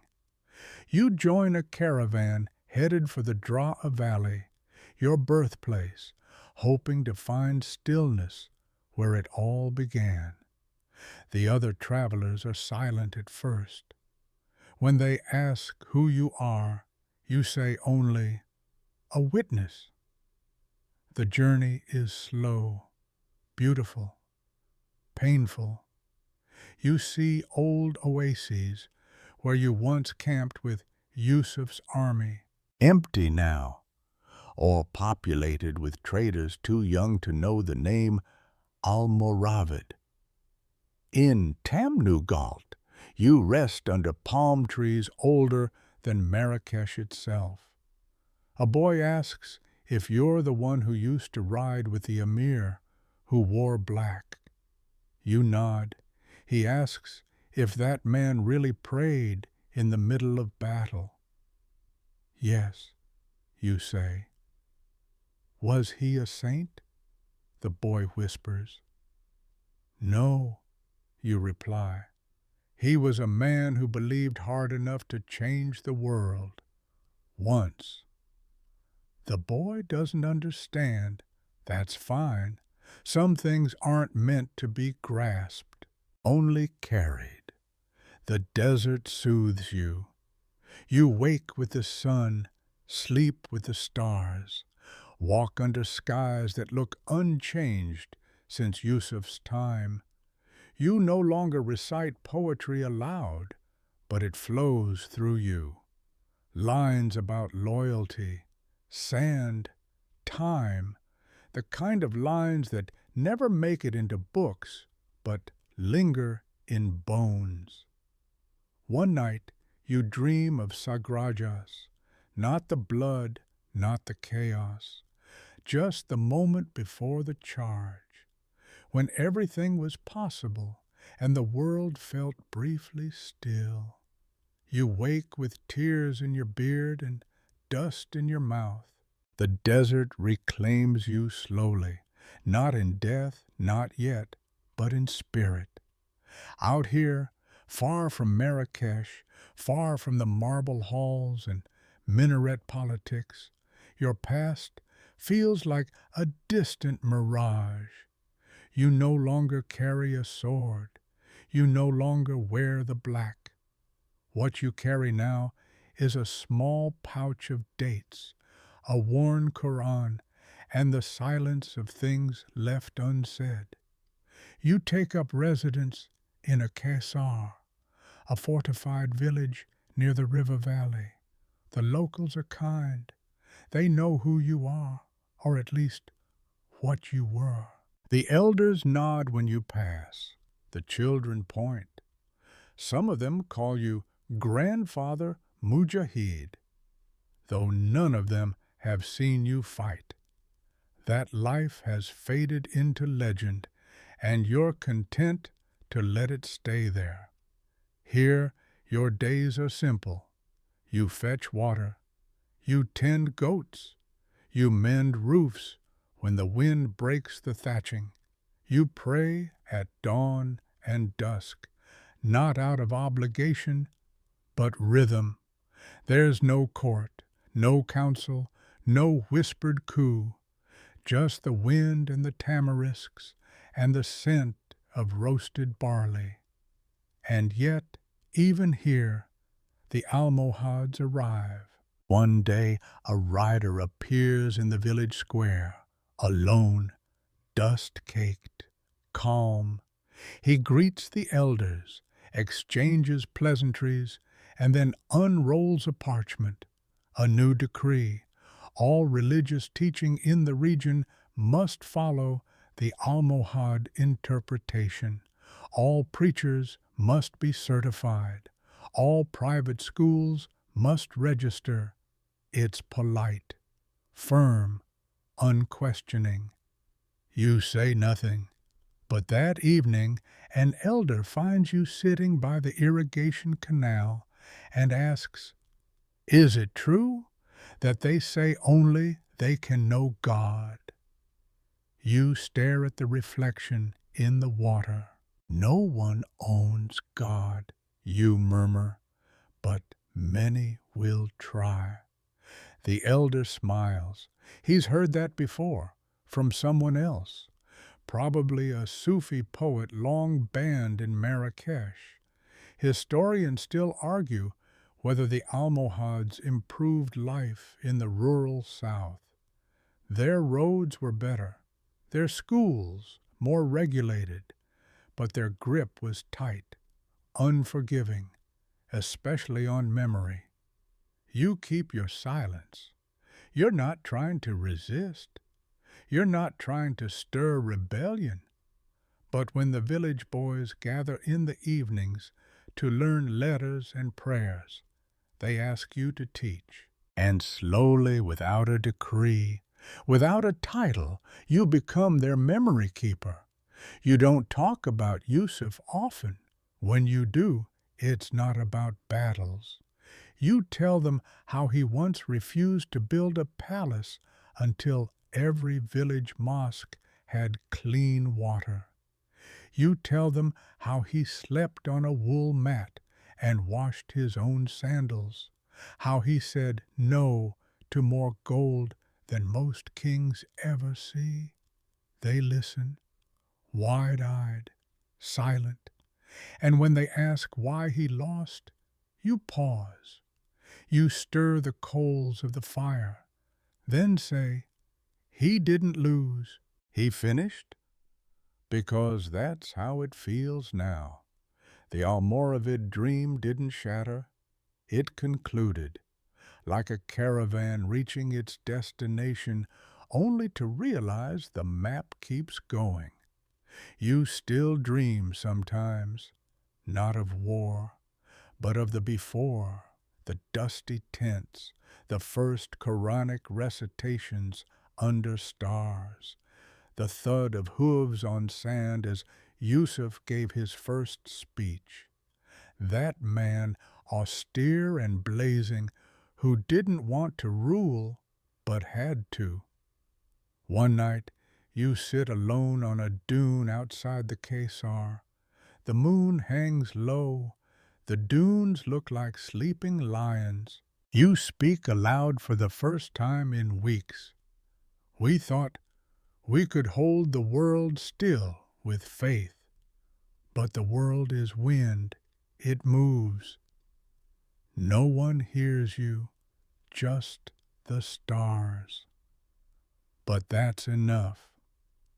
One day, years later, a group of Almohad scholars passes through your village.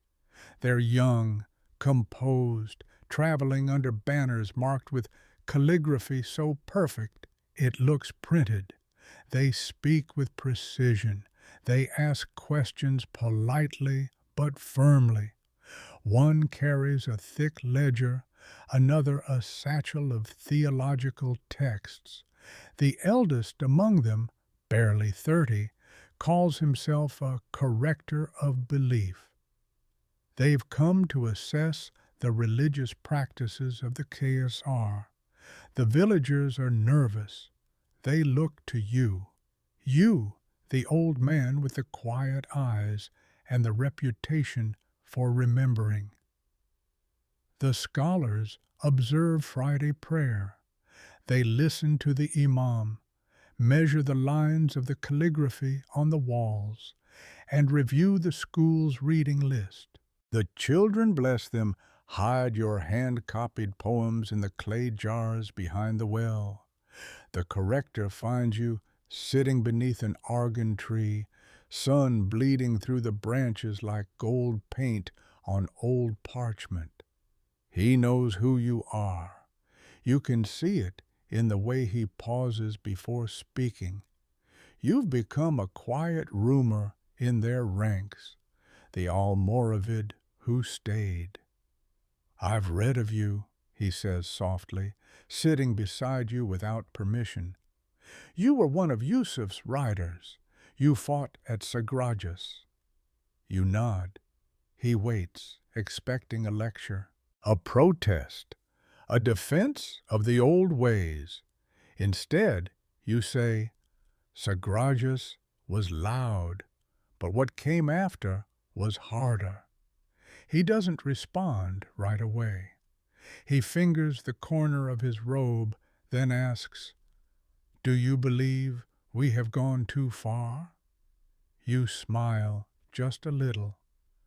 Belief has no border, you say, only footsteps.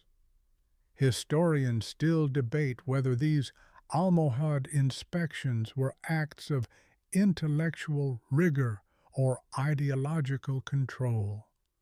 This encounter, this quiet moment beneath a tree, won't make it into any book. But for the young corrector, something changes. He stays behind after his colleagues leave. He helps patch the village well. He listens to your stories.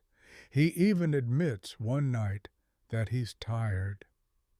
Everything must be corrected, he says, staring into the fire, and yet the errors only multiply. You tell him about Yusuf's silence, how he once listened to an imam recite half the Quran without once interrupting, not because he agreed, but because he respected the effort. The young man nods, slowly, as if each word you speak loosens something heavy inside him. You give him the stone tile you kept from Yusuf's prayer space. Take it, you say. Remember that there were once men who chose simplicity because they feared pride. He holds it like it's burning. After the scholars leave, the village returns to its rhythm. Life, after all, always reclaims its space. But you feel it now, closer than ever, the end. Not dramatic, not tragic, just final. You begin putting your things in order. You burn old letters, bury a pouch of silver under a date palm. You finish a final set of poems written on palm bark because parchment is too dear out here. The last one ends with the line, The wind carries no banners, and yet we follow it. Your breathing grows shallower with the weeks. Your joints ache more than usual. You sit longer in the sun, sleep earlier, speak less. You find yourself dreaming more often, not of war, not of loss, but of motion. Caravans, a desert that opens wide like a sea of time, and always, in the distance, a lone rider wearing black, pausing at a well, waiting for you. You think, maybe tomorrow. You wake one final time to the soft creak of the door. It's still dark. The air is thick with desert coolness, and someone has left a small clay cup of milk by your cot. Your fingers, now little more than memory and bone, struggle to lift it. You don't drink, you just smile. You've felt this coming, not with dread, but with an odd sort of peace, not like a wall, but like a door you always knew was there, waiting to open. No alarm, just an invitation. The village is quiet outside. You hear distant bleats of goats. the rustle of date palms, the sigh of wind through the irrigation channels. It's a music only the old ever learned to love. You rise, slowly, carefully, and walk to the threshold.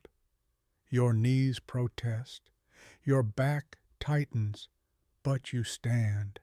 You look out across the sand. The horizon is beginning to glow. You don't see armies. You don't see banners.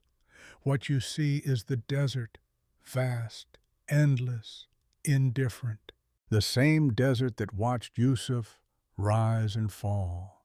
The same desert that swallowed the Almohads when their time came too. The same desert that remembers everything and forgives nothing. You sit beneath the old tamarisk tree where you taught the village boys their first letters. You touch the grooves in the bark, worn smoother with each passing year.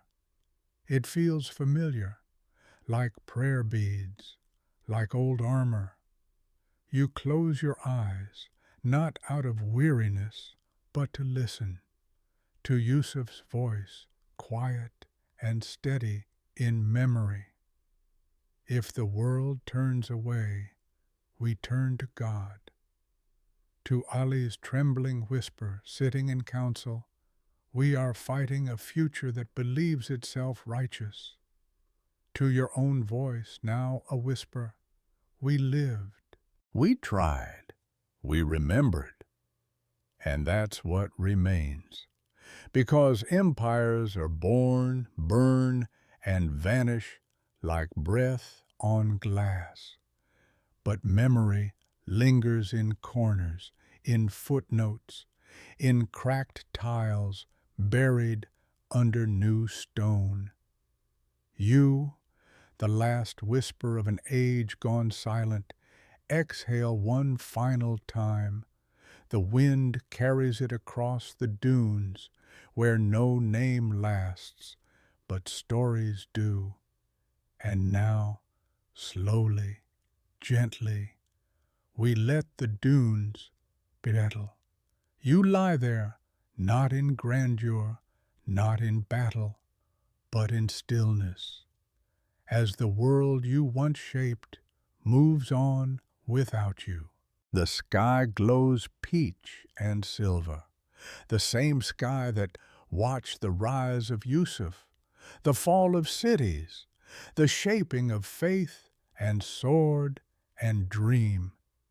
It stretches now over quiet palms and dust-blown paths and empty watchtowers.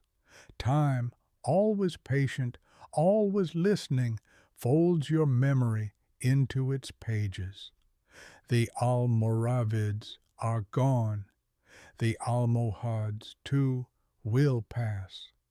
New empires will rise, speak of purity, of destiny, of divine approval, and they, too, will crumble like dry parchment. But in every echo, in every pause between verses, someone will remember. A name, a phrase, a rider in black crossing the strait with nothing but faith and silence. And maybe that's all history is, really. A night wind, soft, searching, waiting for someone to whisper back. So rest now. Let your breath slow. Let the stars take their post in the ceiling of heaven. Let your mind drift across the desert you knew so well, each grain of sand a story, each gust of wind a forgotten name. You've journeyed far enough for one night. Sweet dreams.